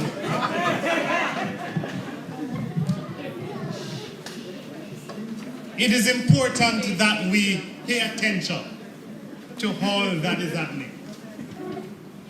Many times persons believe you are not on the flight because you are not in first class. But as long as you board it, it is important. As long as you board it, it is important. And first class gets there at about the same time. Maybe the same moment. Yes. And they may be able to get off the plane first. But they enter the water first as well. Yes. I have always wondered about first class. I have always wondered. But I would think that first class would be the last to board. Because who wants to spend more time in a cramped space, sitting down to fly for 14 hours? So first class for me is coming on last. That's why you choose it. Yes. But maybe at another time I will choose to pay for first class because I may be able to afford it then. Right, Carlo? Yes. May be able to afford it. But because you cannot afford it now, you can't rationalize it. It's called Choluteca Bridge. The Choluteca Bridge was really first class in its entire life. Yes. The Choluteca Bridge, like our entertainers and like our awardees, lived up to their purpose. Yes. Amen. It lived up to its purpose. The Choluteca Bridge, its job was to stand there in the rain and to stand there in the storm, the hurricane, to remain steadfast despite the hazards. Unmovable. Good. Unmovable. The Choluteca Bridge lived up to its purpose. And at this time, we are going to invite Miss Laverne Johnson to tell us about the purpose for which we are here. She will tell us about the criteria for the award.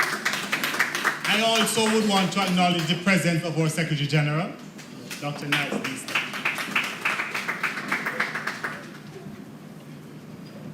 All right, thank you, Mr. Hall. As we have already established the protocols, I will just go ahead with those that are already established. And we are going to be moving right along into the main reasons why we are here. And as an organization, we are to learn to support and to reward persons for hard work. And it's our 60th year, and as such, we want to recognize persons in this 60th year. And so we have put a number of different nominations together for award this afternoon. And so I'm going to be inviting Mrs. Sophia Haynes McCullough She's a teacher from Jonathan Grant High, and she will be calling the names as we go through with this program. But the awardees will go to the top. That's up there. That's where we're going to be taking the pictures and all of that. So if you look on your program, it might not be in any specific order.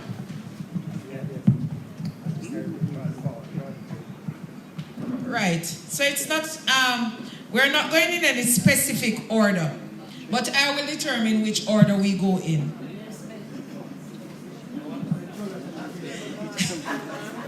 So Mrs. Haynes Makala, please join me up top.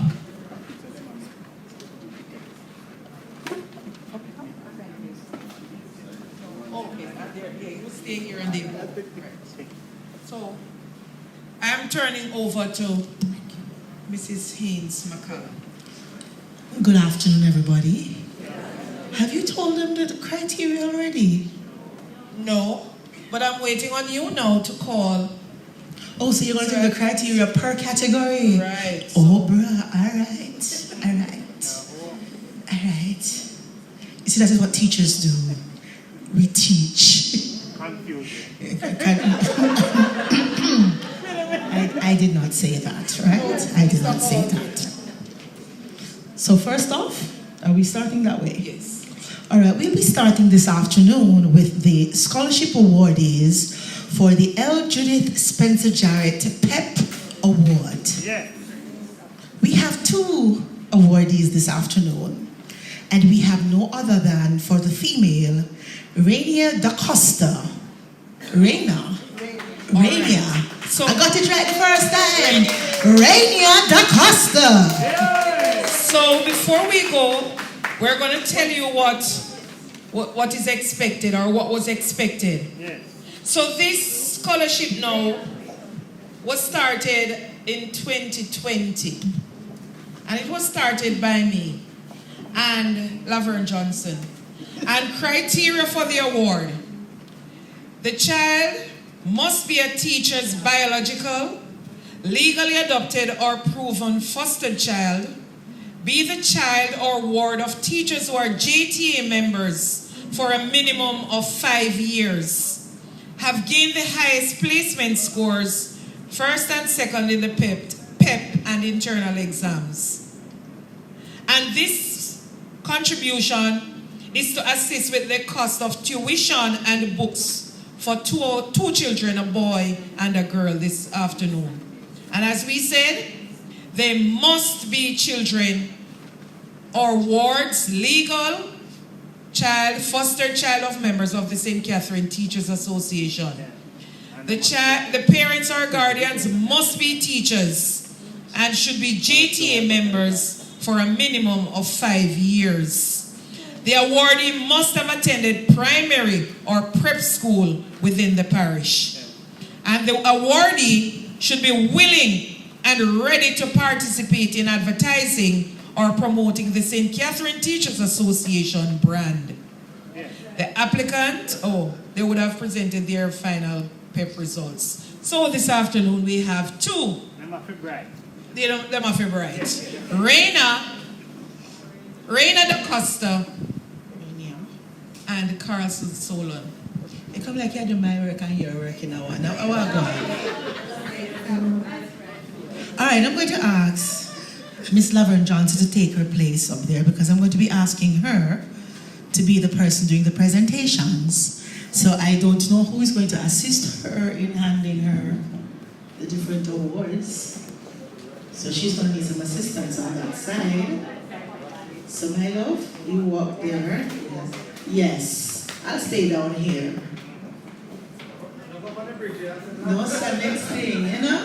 I'm telling you, just stay up here, son, brother. Down here, so it's I'll go down here.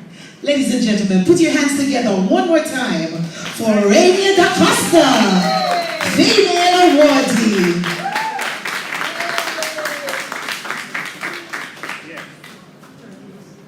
Turn this way, yes. Pick your opportunity. Beautiful smile. There you go.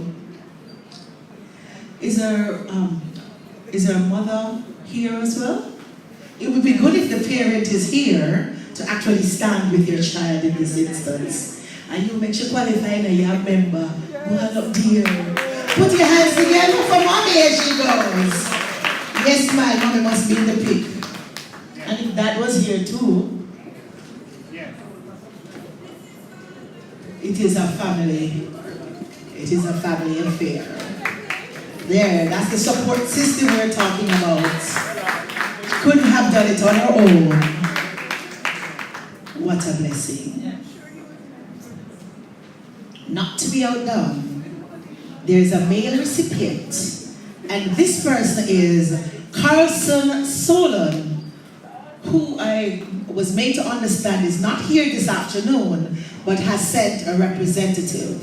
So put your hands together, ladies and gentlemen, for Carlson Solon. Is that mommy? Is it mommy?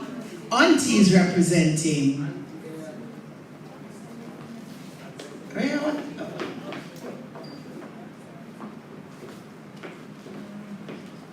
And turn front, yes, all right. Good job.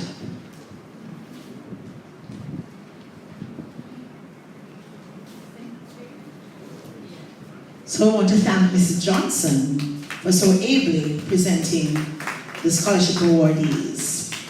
We'll be moving right along because in having scholarships, you have sponsors.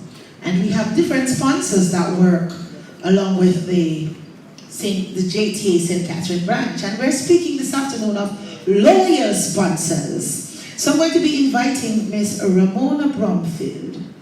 She's the president-elect for St. Catherine here. I'm going to ask her to go to the podium at this time, or the stage rather, where she will be doing the presentations. Oh, look at her go. Beautiful in pink, Miss Bromfield. Take your time, you should have had an escort, you know, because there are stairs right there. Yeah. There you go. That's right, my girl. And our first loyal sponsor this afternoon is from the JTA Cooperative Credit Union. I think I heard that Ms. Westcar is here. Put your hands together if you need a loan, if you need to take that vacation, if you need a car, if you need a house, if you just want a little extra money, yeah, the retirement fund, and talk about customer service. You're talking about the Portmore in particular. JTA Credit Union. You guys are just wonderful on that side. You're most welcome.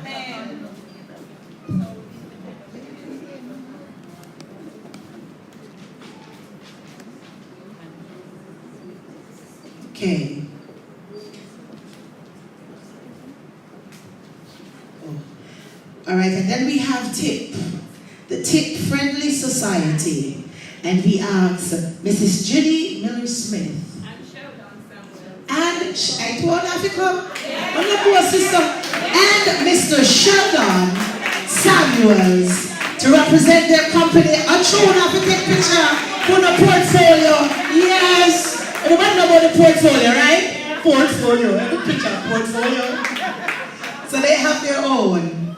Yes, Mrs. Miller-Smith. And Mr. Sheldon Samuels. We just want to thank you guys. Yes.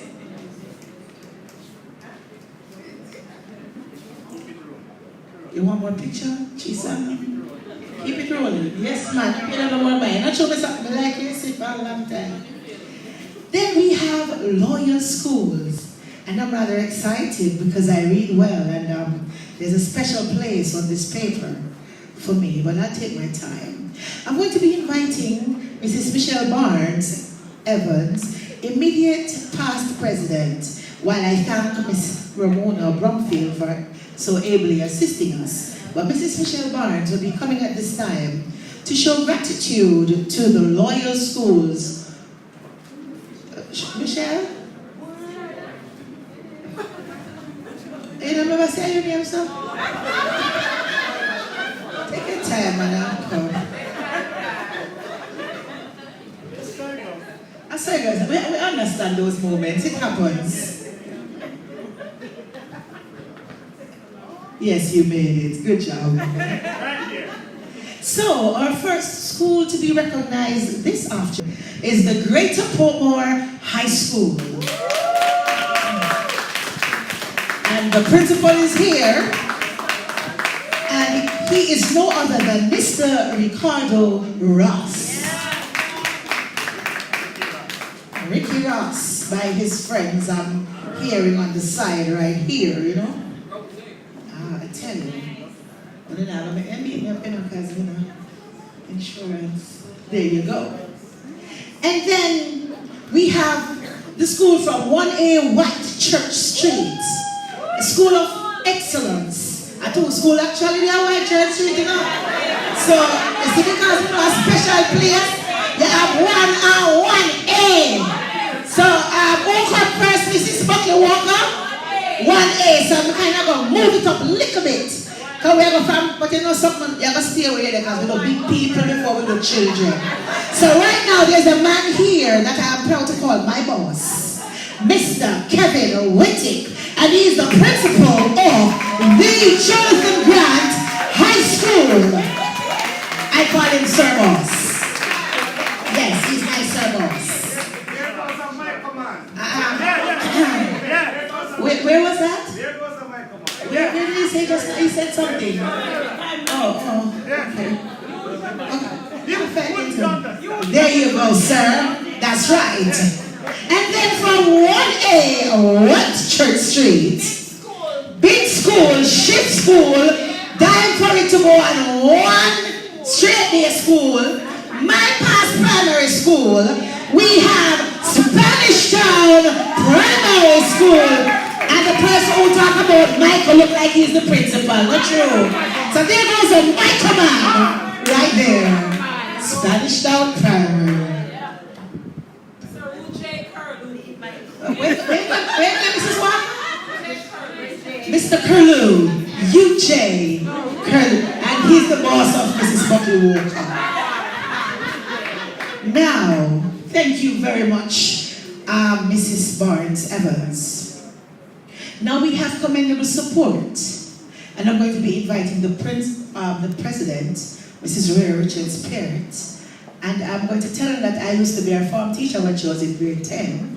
Yeah.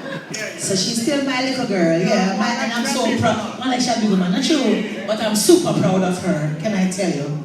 I'm going to ask her to do the presentations at this time. And I'm going to be starting off with a name you've heard before, Miss Ramona Brockfield, for commendable support to the St. Catherine arm of the JTA. Where did Miss Brockfield go? Hey, you think she don't know me while we're going, you know? I bet you say Fluffy Diva, you reach up the lamp. And you know you're the Fluffy Diva of the house this afternoon. While she makes her way, we're going to be asking, is it Devonnie? Yes. Devonnie Chambers to make her way. Oh, she's the dancer. Put your hands together for Miss Chambers. Commendable support.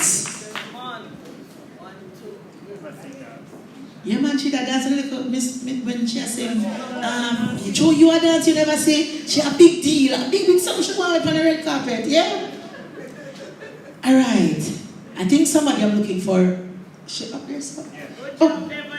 And then I have another past student, Miss Charlene Mills. Yes, Miss Charlene, you think she easy? Come on, Sister Charlene. Batch of 94.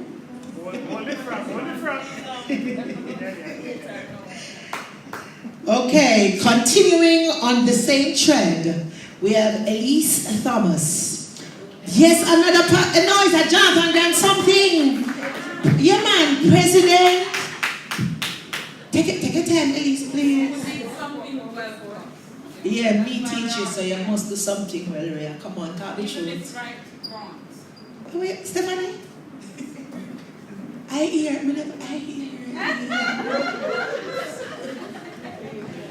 Mrs. Michelle Barnes Evans. Give us some love right now. I should call Jones.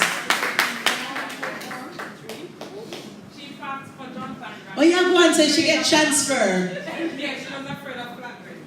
Oh, so she still up at the Intel part and them part there. Up on them part there. But she's still active. She crossed it this evening. Or herself. Then we have Mrs. Is it Shaveen? Me like her when you're good enough. Shaveen. Shaveen Francis Rowe. Love and love alone. Put your hands together for her. And next time you use the red carpet, you deserve to walk it. Yes, man, you can walk on. You're supposed to.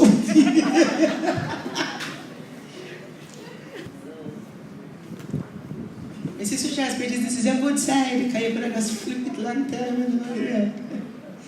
And then finally, in this category, we have Miss Donna Greenwood. Put your hands together. Oh, she's not here. Can we ask someone to represent her at this time? Miss Greenwood. Pardon? Sandra. Sandra's on her song. Could you just put the phone down for a second? Yeah. Please. Thank you. I want the red carpet. And yeah, man, you're not afraid of red carpet, so it's an honor this afternoon. You're connecting on behalf of Miss Donna Greenwood. Yes.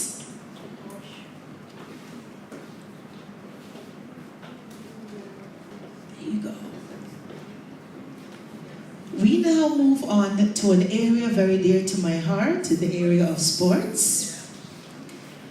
As head of the physical education department, you know, this is my baby. So not to be punished or feel like you're being punished, I'm going to invite Dr. Mark Nicely, who is the General Secretary at this time, to come forward and to do these presentations. So I will be starting off with the criteria. Why, Miss? What? Okay, so as teachers, you know that we have a number of teachers within St. Catherine Teachers Association who support netball, football, and cricket. And we have some of them who have been serving this parish for over 10 years and are still business. So we decided to recognize them. Encouragement, sweet labor. So we worked along with our sports coordinator to identify such individuals. And as such, these were the named ones by Mr. Walsh. Thank you. Well done. And first on our list is Alcimore Anglin. That's a miss, right? Sir? That's I mean, I say miss now, sir, I'm just calling him as his paper. Cause, so is not here, any representative? Okay, the sports coordinator Mr. Walsh can collect it on his behalf. You're going to have a little bag, I hope, because you might have to collect more than one. Mr. Nice, do you come forward a little bit now? Yeah, man, yes. There you go.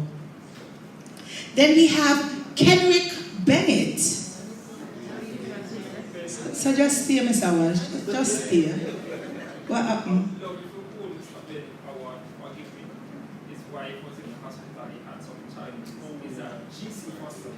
Okay. So I would go for him to collect it first. Okay.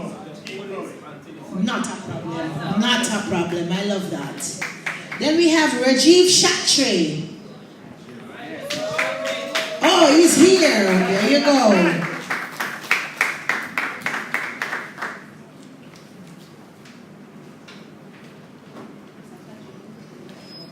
Cricketer, yes.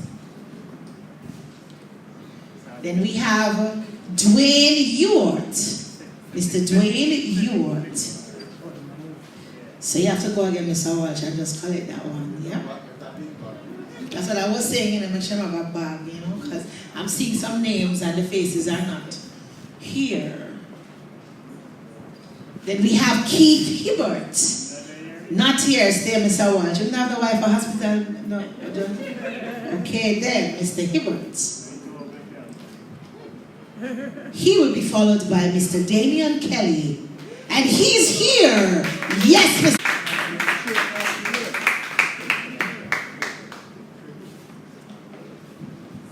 I see the name of another past student that I'm not seeing. Mr. Gerald Morgan. He's also a cricketer. Yes, Gerald Morgan. Then I have one of my favorite netball challengers, Mr. Philip Pinnock. Mr. Pinnock, from a family of sports enthusiasts. Not seeing him now, but Mr. Walsh is ready and able to do it. Then we have Stephen Scott. And he too is here this afternoon. Mr. Scott. Like the walk. Yes, sir, Scott. True sportsman, yeah? Yeah, the swag, you know? It's right there, up. Then we have Mr. Calvin Walsh. That are you, for yourself. Not true.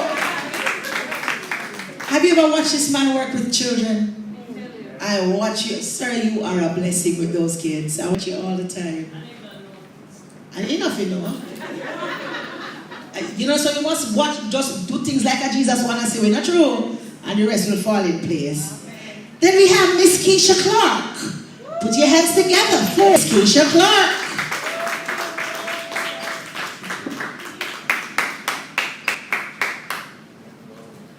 There you go, ma'am. She will be followed by Tassian Freeman. Miss Tassian Freeman. Look like you again, Mr. Walsh. Because I'm not seeing Tassie.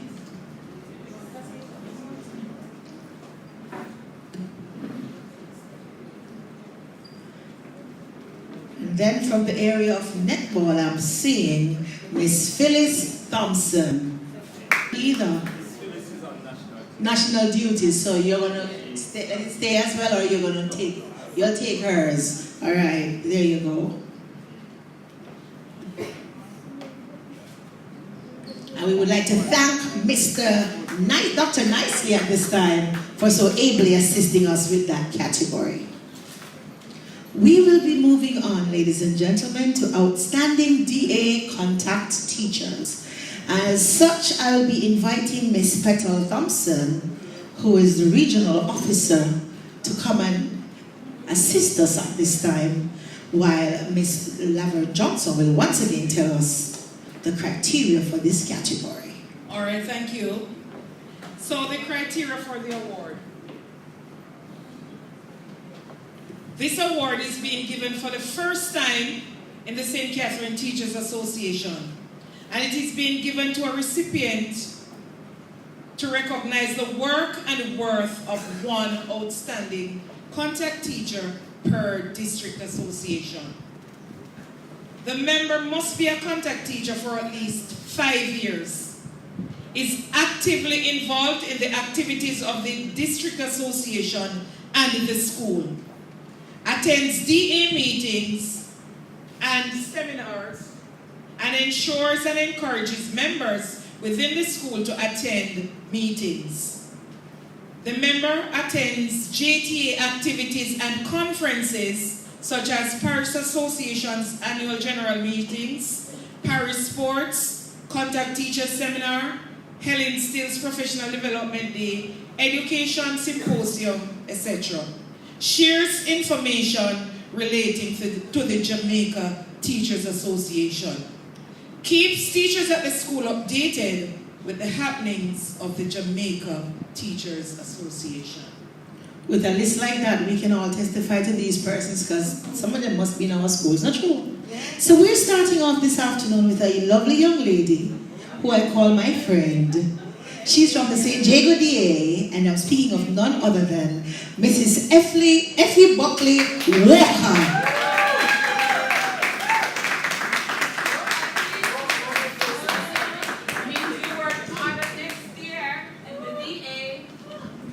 This is somebody you can call on at any time, and she's ready, willing, and available.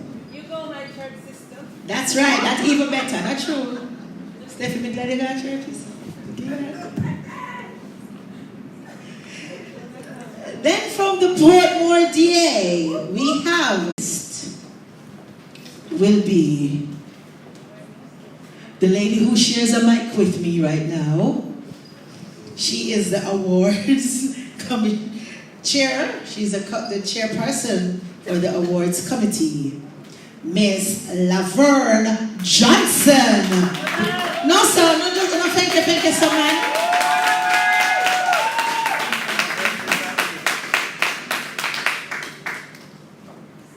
Then we have the president herself. What? It's okay? Okay. Mrs. Ray Richards Parent. Special what area I'm going to go walk your red carpet. You never see nothing so. Unless I never real.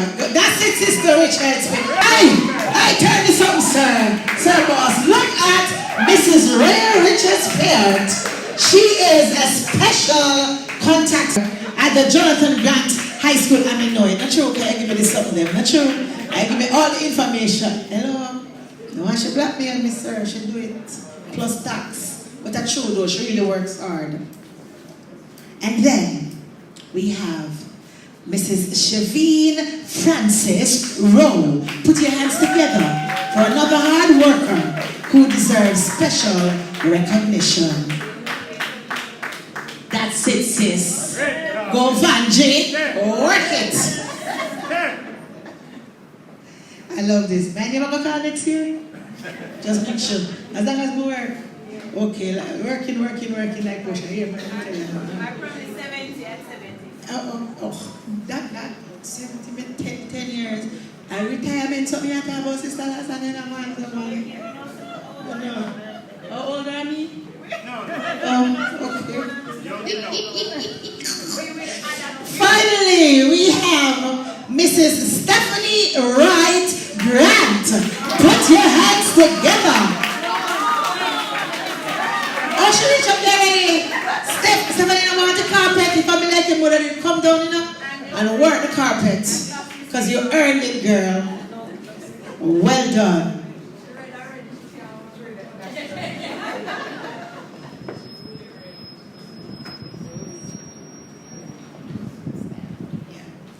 We're now going to be going on to Excellent Years of Service Awards. I want to thank my regional, actually CM1, where's the boss words, miss? So if you wait a little bit, yes sir, I see you, but I'm on number Excellent Years of Service. When I'm done with them, then I will acknowledge it. Yeah? Miss Howard? Oh, he's the one. Who did that near? Oh, did that near, yes. So we just work that. Don't worry yourself. But you have some persons who have given years out of their 10. They have done so much. They have gone above and beyond the call of duty. They have done more than was expected. And this evening, we still ask Ms. Petal to stay right there as we show public recognition for 2 elite ones among us. I speak specifically this evening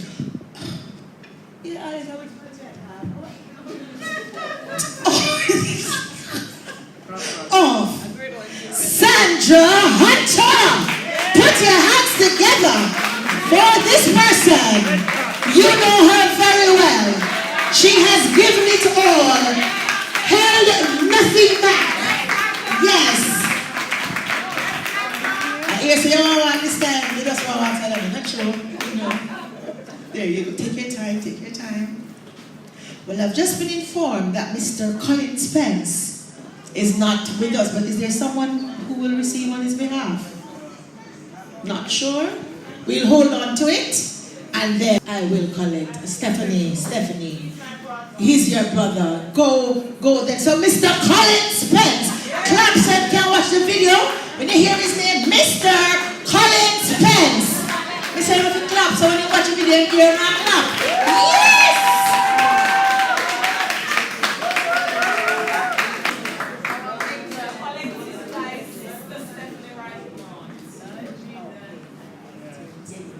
All right.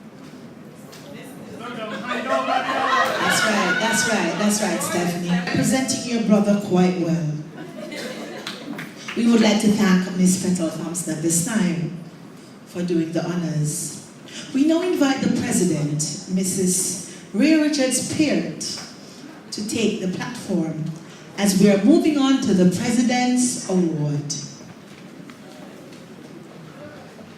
These are persons that she personally wishes to acknowledge because that's right. So from the immediate past president, so from the present president to the immediate past president, we acknowledge you, ma'am. You ran a good race. You kept the faith. And you handed the baton over. And you saw to it that the race continued because you laid a good foundation. Thank you very much, Mrs. Barnes Evans. So back to where we did reach a while ago. There were some. What you say? The sports one who just come. What is the name of that person? All right. Mr. Kenrick Bennett. So you're going to ask the sports coordinator to just give him like a bit of it then, miss? No? Oh, he's the one to keep. And he did good? He was there. Yes. Where is he? He's in here. Are you okay? His wife, you okay? Everything good? No, I mix up. May I mix him up? And him? You listen about GC faster? Yes. See the way I mix up me for me, I get all of in a ring so far yet. Sir, I'm happy you made it. Can I ask you to do the honor of walking the red carpet while Dr. Nicely is still here? So I'm going to be asking Dr. Mark Nicely, General Secretary, to come at this time and to continue where he had left off earlier, to make the presentation to Mr. Kenrick Bennett. Put your hands together, ladies and gentlemen.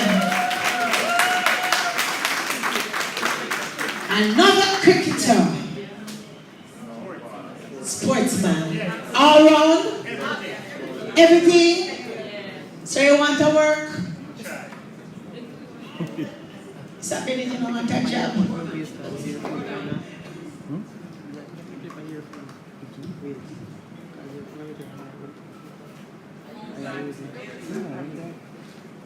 Yes. We have you on camera.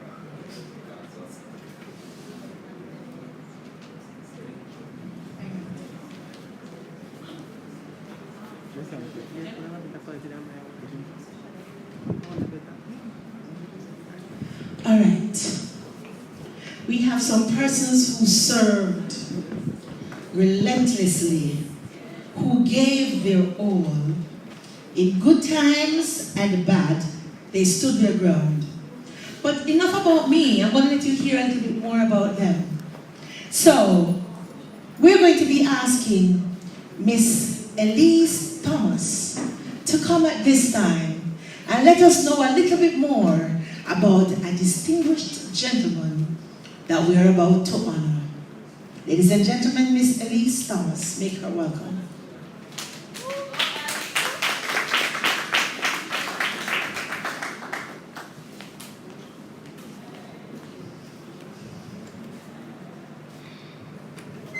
Pleasant afternoon, everyone.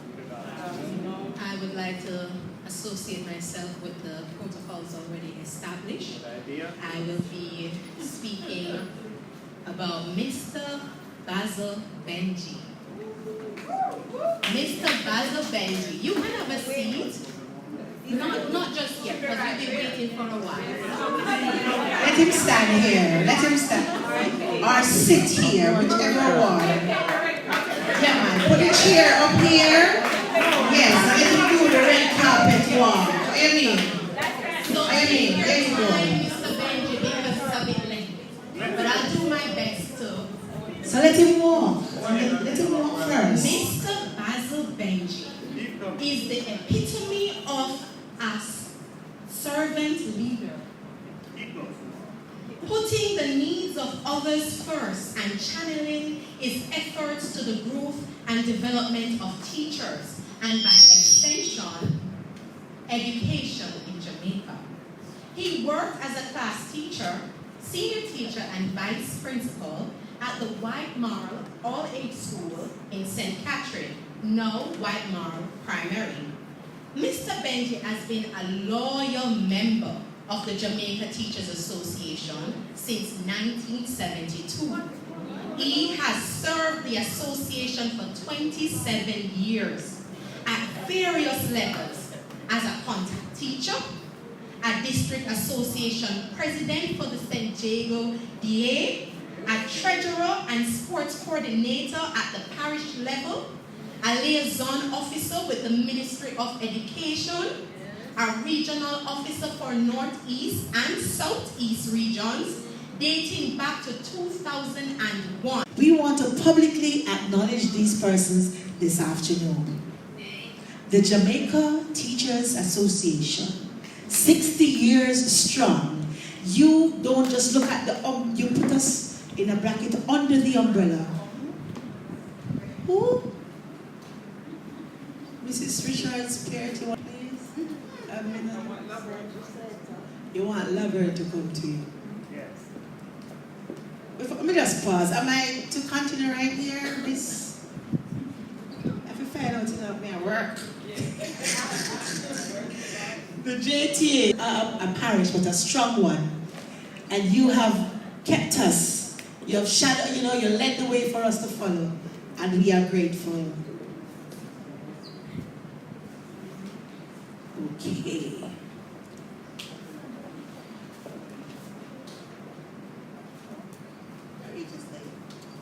We don't reach this side. Then, we have the JTA Cooperative Credit Union. Portmore branch, big up yourself. Thank you guys. Wonderful people. Then we have the Tick Friendly Society. They love us so much. They sent 2 persons. Mr. Samuels, yes, and one lady there, she. Miller Smith, yeah. Then we have Fast Recovery Treatment Center of our own Evelyn Edwards, past student. Is the manager, owner, CEO. It used to be Bold Masseuse. Masseuse, yeah man, him. Then we have my friend, Mrs. Effie Buckley Walker, who has F's Travel and Gift Baskets. And the gift baskets are always wonderfully put together. You have right up the basket up there, I'm telling you. We love to use the money that Mr. Perry's Funeral Home has acquired, and he has given it to the living. And we are thankful this afternoon to Mr. Perry from Perry's Funeral Home. Then we have John Henry Business Services. Sir, we thank you and your establishment. We also want to thank, last but by no means least, the St. Catherine Municipal Corporation. Thank you very, very much. I thought I was done, but I've been told I'm not yet. So, I'm going to be asking, is he still here? Wonderful. He needs Perry, he needs some light. People could take it home. Flashlight. Sandra. Calling Sandra. We're going to ask you, lovely lady, to just present on behalf of this gathering this afternoon to the Mr. Go up there, somebody look good. If we go up there, sir, yes, sir. Mr. Mark Smith, who so eloquently spoke to us. Dr. Mark Smith. And I made it, and read at Mr. So, Mr. Dr. Mark. Yeah. My respects, Mr. JP. I'll never disrespect you. I think you'll do great work, and you'll have our support. Yes, ma'am, I like this bit. I see Mrs. Buckley Walker saying, thank you, Mark, from the St. Catherine. That basket is looking really good. Yes. Thank you, sir, for taking time out of your very busy schedule. Hold on. It's not yet done. Not yet done.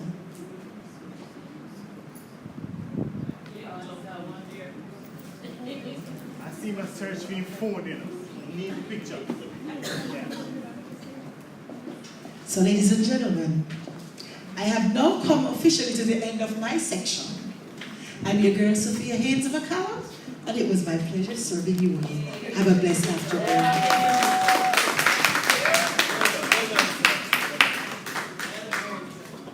I think we need to give another round of applause to, she said, Sophia Haynes McCallum.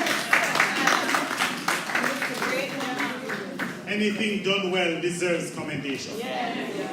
It is better to give than to receive. That is how it goes? It is better to give than to receive. At this time, we want somebody who received to give us a speech. Help me welcome Mr. Basil Benchik, who is the awardee.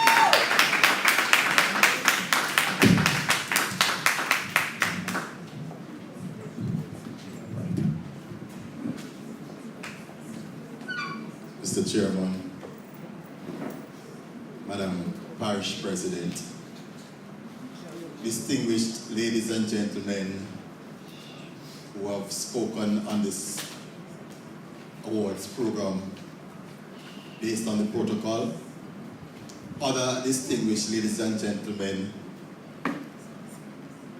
awards recipients and their families and supporters, other distinguished ladies and gentlemen, it is indeed a very good day for all of us, but I can speak on behalf of the awards recipient that today has been a very good day for us. And while there is somebody who is scheduled to give thanks at this function, I'd like on behalf of all of us who have received recognition in this function to say thank you, sincerely. When we started our journey, when we started our work in this parish, we never thought that we would be presented with all of these wonderful awards, because ours was a selfless service. We worked because we loved serving people. But I must tell you that we really appreciate what you have done for us this evening. And I take the liberty of saying thanks on behalf of all of us who have received awards this afternoon. When the presentation started and I looked at my watch, I said, maybe this speech that I wrote, I have to put it aside. But after 1.5 hours of presentation, and I must commend you, madam, you did a wonderful job. And I said, what should I say to my people when everybody is looking at the food? But I promise you that I will not be like the guest speaker who spoke about keeping it short and sweet and went on for over 50 minutes. What I will seek to do is to hope and wish that his institution at Monroe will get the immediate attention that it deserves, and that it is brought back to its original beautiful situation. And when I was asked to make the reply, somebody said, you are to write your speech. And I got a text message to say, have you written your speech? And then I got another text message to say, how is this speech going? And when they introduced the MC, the Master of Ceremonies, Mr. Clayton Hall, and they spoke about him being elected to the post of DA president on his very first meeting. That is true, I was there. I don't want to bore you with a long speech, but I want to start in 1972. But I'm not going to take you through year after year after year. But I came from an era where when you joined the Ministry of Education, they had some joining forms and you have to fill out some forms. We thought that in filling out those forms to join the JTA was a requirement. Yes. It's true, sir. Yes. And my principal, who was the president of East Portland District at the time, just presented the form. And I filled out the ministry one and I said, what should I put on this one? He said, just fill it out. And so my sojourn in the JTA started in 1972. And every district association meeting in East Portland, I had to go. I never had a choice because he would take me. And I'm going to fast forward to 1978 when I became a teacher in St. Catherine. And that very same time that I filled out the form at White Marl, I renewed my membership with the JTA. And I can't take you through the journey because you will leave me, especially when the food is getting cold. But it was an interesting journey. 2 years after I joined the JTA at White Marl, I became the DA president of St. Jacob District. In '84, I went to my first sports meet at the stadium. The following year, I was chairman of national sports, of sports for St. Catherine. And for me, I don't know what, Clayton, but people just keep asking me to serve. And for me, it was service with a smile, because sports is and was my passion. And I have served the JTA in that capacity for many years. So when Ray Howell asked me to be his chairman of national sports, I accepted willingly. That same year, Mr. Secretary, we were discussing that award that will be presented tomorrow, the Golden Torch Award. And we were having a discussion as to what is the name that we should call it. And I remembered that we had a publication in the JTA called The Torch. And I held up my hand in the meeting. And I said, Mr. President, I think we should call it the Golden Torch Award. And Ray Howell said, say it again, Mr. Benji. I said we should call it the Golden Torch Award. And he said, all right, that's the name. And I am not claiming any fame or any fortune for naming it, but I want it to be known that in that meeting, I came up with the name, the Golden Torch Award.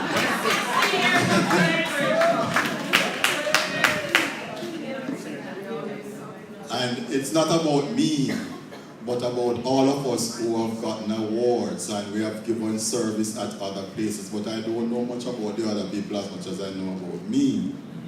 And a little history is good for us in the 68th year of our existence.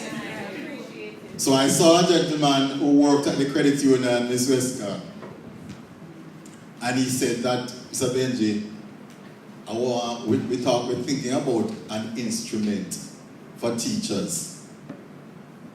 And he explained to me what he wanted, and he said, I want a name. And I said to him, yeah, I'm a name man, so be careful, I will name you. I said to him, why don't you call it Golden Harvest? And the Golden Harvest that we have now at the credit union, I suggested that name to that gentleman. But because nobody knew, I'm just giving you a little history. But my entry into the JTA, because you know, having served St. Catherine at different levels, I was a member of the JTA at the central executive level. And one Friday, we were having a meeting. I think it was an executive meeting. And there's a gentleman who worked at the JTA. This is history for some of us. Named S.O. Ramsey, Sidney Ramsey. And Sidney Ramsey said, Mr. Benji, looking for a liaison officer for the JTA. Because Mr. Rudyard Ellis has been promoted to Director for Region 2. And we are considering you. And I said to Mr. S.O. Ramsey, let me think about it and let me discuss it with my family. You know what he said to me? He said, that's fine, Mr. Benji. Friday, you know. Take all the time that you need. But I need to know on Monday. The rest, they say, is history. But when you dedicate your life to serving people, when you serve with love and loyalty, of course, with passion, you won't work a single day in your life because you do what you love. And it is just the love and the loyalty that has kept us and has allowed us to serve the association in the way that we have. I was hoping to see more of the cricketers who represented the parish here today. And I think it's only two and maybe one who went abroad at the Les Harris cricket competition. And there was a time when St. Catherine used to win everything. And that made me very proud. And Mr. Hall, you will recall when we do our report. And when we write our report for staff retreat or whatever, I would write national sports, and I make a nice little box. Cricket, football, netball, and I would just put where we came. And it was my bragging rights that St. Catherine and the parishes in the region gave me, but more so St. Catherine, that gave me bragging rights for many years. Because cricket, St. Catherine, athletics, St. Andrew, and so on and so forth. But what I enjoyed most was when we went abroad. to represent the Jamaica Teachers Association in our various competitions. And I remember, Chatri, we went to St. Lucia. And of course, you know, the JTA went to play cricket for the very first time in St. Vincent, won the competition, and has won it every time the competition has played since. Yes. And you should clap the guys for that, you know, because most of the players who played on that team were from St. Catherine. But this year when we went to St. Lucia, we still won, you know. We played a night match. And the night match was played at one of these venues, and I don't know how many of the team members ever played under lights. The margin of victory would have been much wider had we been able to hold on to our catches. But it wasn't unusual to see our men looking up in the lights, trying to catch the ball, only for it to fall out. But we give God thanks, because all of those people representing St. Catherine on that team, they did it for the love of the game and the commitment. And I never went on any of the trips, which I was fortunate to go to most of them. And I hear the body complain. Never heard. And so as we move into another 60 years, we have to build on the legacy of those who have gone on before us. Because when Judith Spencer and I used working in the trenches in St. Catherine, we had people like Victor Edwards and Frederick Lewis and Rufy Bramfield and all of those persons that we could look up to as servant leaders. The JTA has come a very far way. And we must not allow anyone or any group or any organization to belittle the JTA. Yes.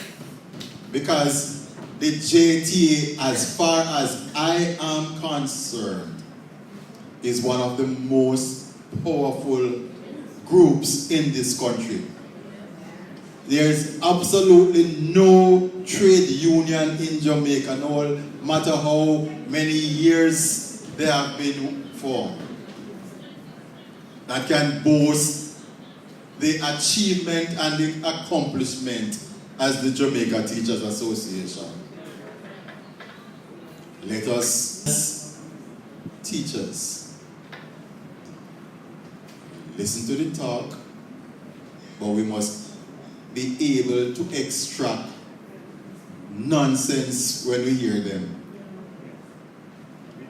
And let us try to remember the history of this organization.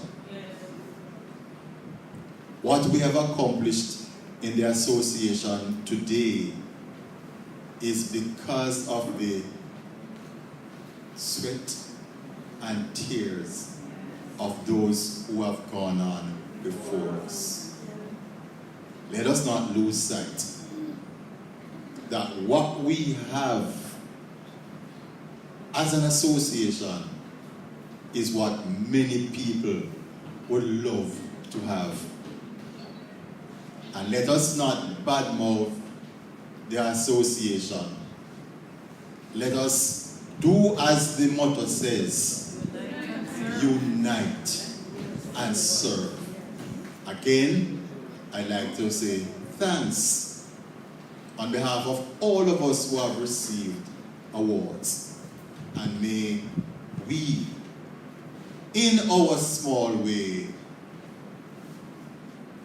help to motivate you to go forward for another 60 years. Ladies and gentlemen, I thank you.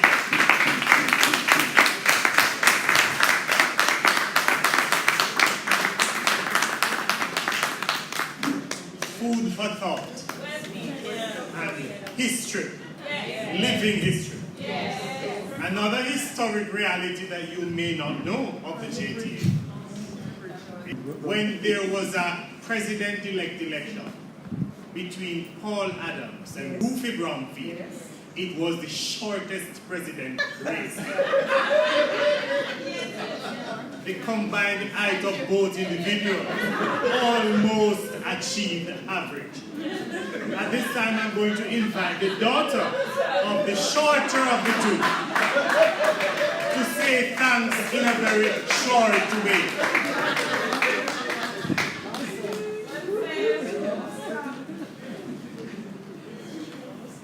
Thank God I got my height from my mommy. In service to our noble cause, with grateful hearts and no applause, we stand as one in union strong to right the wrongs where they belong. For every child and every need, we pledge our hearts, we plant the seed. Ladies and gentlemen, children, child, good evening. As we gather to honor 60 years of passionate service to education, it is my privilege to extend our deepest gratitude to everyone who made this celebration possible. We are grateful to Pastor Carter Witter for inviting God's presence. A heartfelt thank you to Mrs. LaSonia Harrison, representing the presidential arm of the JTA, and our Secretary General, Dr. Mark Nicely, for representing the administration of the JTA. Your dedication and leadership inspire us all. Our esteemed guest speaker delivered a powerful message reminding us that as leaders in the JTA, our mission is to improve the salaries of teachers, negotiate with resolve, and strive for inclusive education. We are encouraged to use the union to uplift each other and continue moving forward together. To our Master of Ceremonies, Mr. Clayton Hall, your charm, vigor, and humorous stories kept us engaged and entertained throughout the evening. Thank you for your exceptional hosting. A special thanks to you, Miss Martinez. Yes, his melodious voice was a blessing to us. I'm getting married next week, I need your contact. We appreciate you, Mr. Wittig, from Saudi Crest Show for streaming the event live. Our sincere thanks go to the President, Miss Rhea Richards-Spirit, and our team for planning this successful awards ceremony. The awardees surely feel honored and special due to the efforts. To the decoration team, the caterers, and our well-behaved audience, your contribution and participation made this celebration even more memorable. A special thanks to Dr. Euphemia Robinson for representing the region. Last but certainly not least, we extend a heartfelt gratitude to our awardees. Thank you for accepting our awards and for your unwavering commitment to unionism and education. We also wish to acknowledge our sponsors whose generous support made this event possible. Our regional officer, Ms. Petal Thompson, for our continuous support to dedication. Thank you everyone for making this celebration of 60 years of passionate service to education a resounding success. Let us continue to work together with unity and dedication towards a brighter future. Thank you as we continue to unite and serve.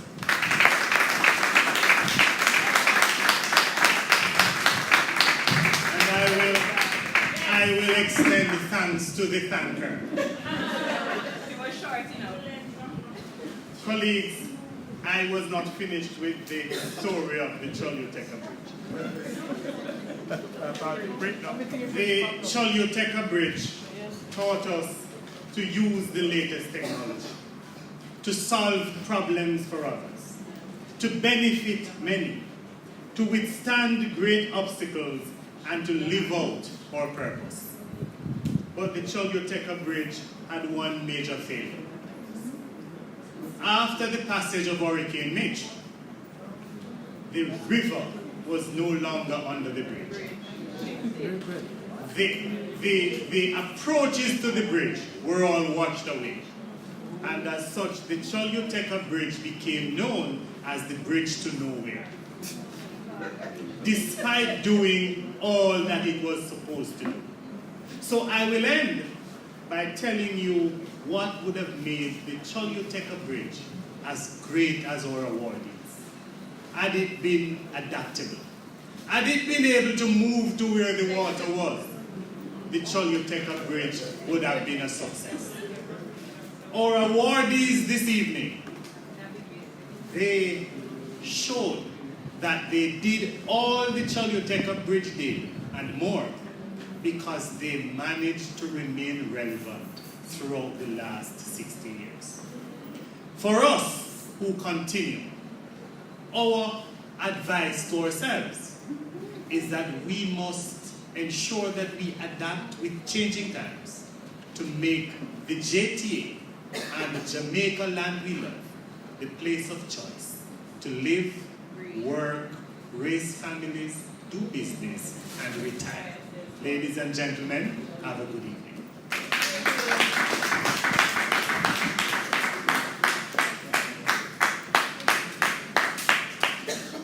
Thank you very much, Mr. Hall. And we are not done. So we're going to be inviting the president to come at this time to pin our honorary members, Mr. Benji and Mrs. Maureen Davidson. Mr. Johnson and Mrs. Spencer Jarrett will be getting their pins when next we see them. But the two that are here, Mr. Benji first, and then Miss Maureen Davidson.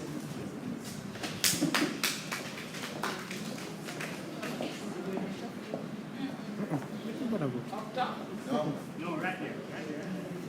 So this is what they will wear if going out and to bragging rights. They're honorary members, right? Of the St. Catherine Teachers. Of St. Catherine Teachers Association.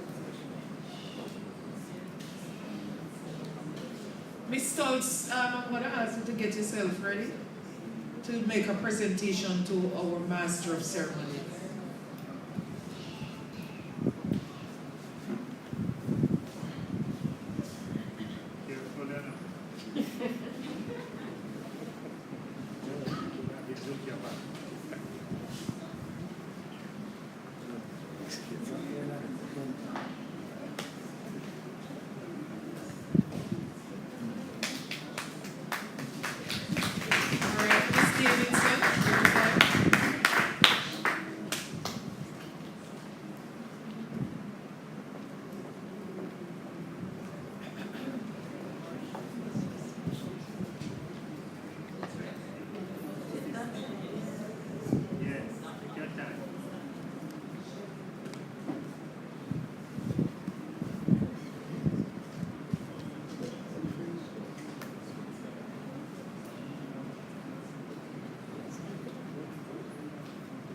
All right, thank you, Madam President.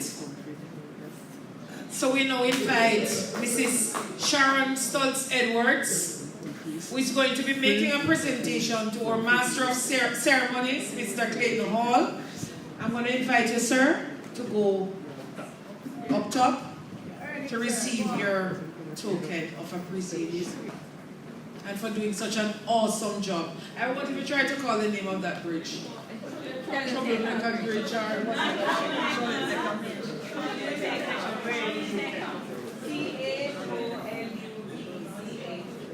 Go again, madam.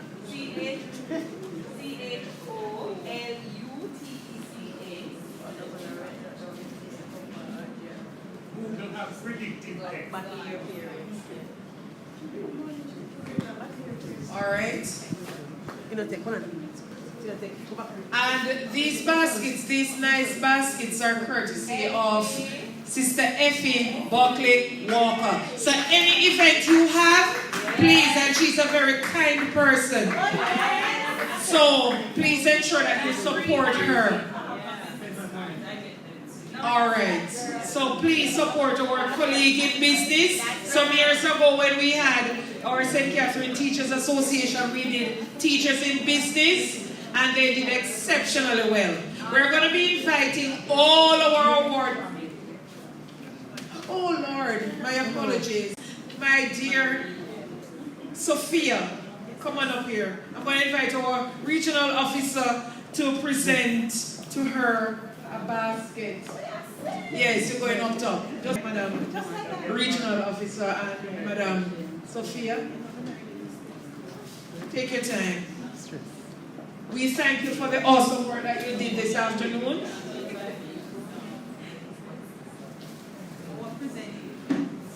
Madam Regional Officer will do the presentation.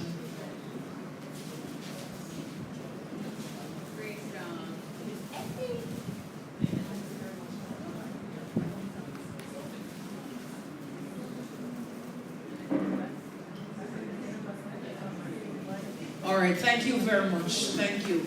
Colleagues, we have come to the end of our 60th anniversary celebration award ceremony under the theme honoring 60 years of passion for service to education.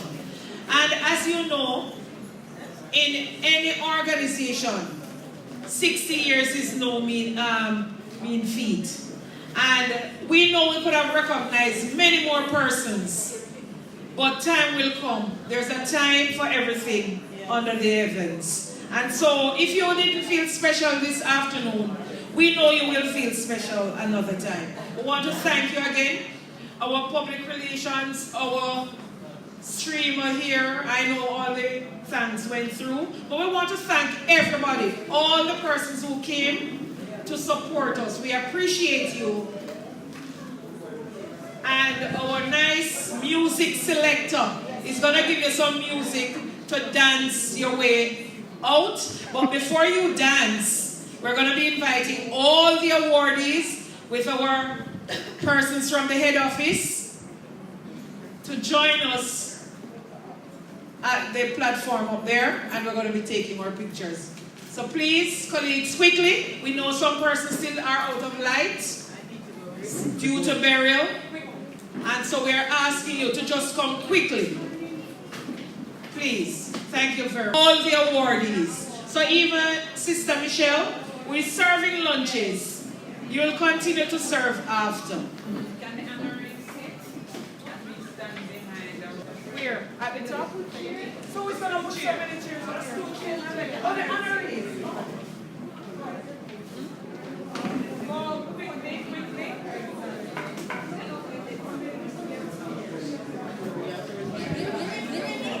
Dr. Nicely, don't leave.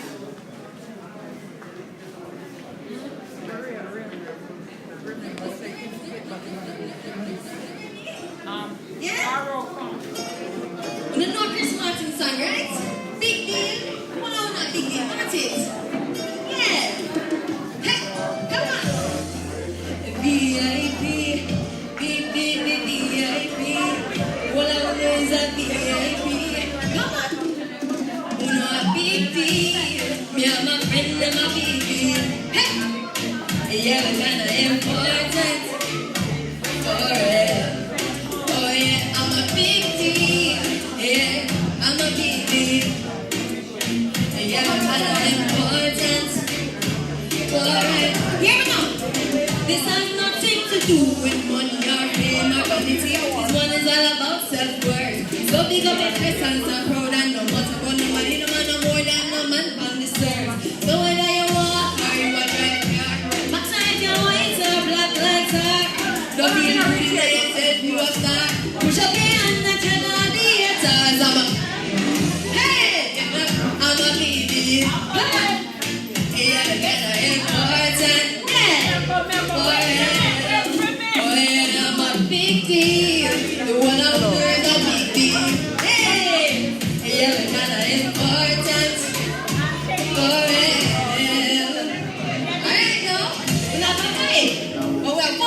song. You know, saying that this industry and everybody are gonna like it. But you know, so I go, oh shoot, isn't it? Yeah. And everybody are gonna like it. But still we irate. Cause we don't love life. Hey, tell them now. So we do it for the love and not do it for the life. Da-da-dee-da-da-dee. Do it for the love and not do it for the life. Hey! Make them know success don't come overnight. They make it know substance survive. Do it for the love and not do it for the life. Hear me now. None of them love likes, that don't right. See them on a post and tweet and life. See them on social media hype. One like sell them their food, their vice. Oh, me never put them up and love life. I me never see them a live a poor life. You miss a man where you have so much likes. A man is still a lead for life. Simple thing with already, yeah. People put the music first and song. While we they are the word. So that's the awardees, ladies and gentlemen, among the special honored people. Yes, so end of the beautiful ceremony, award ceremony from the St. Catherine's Church.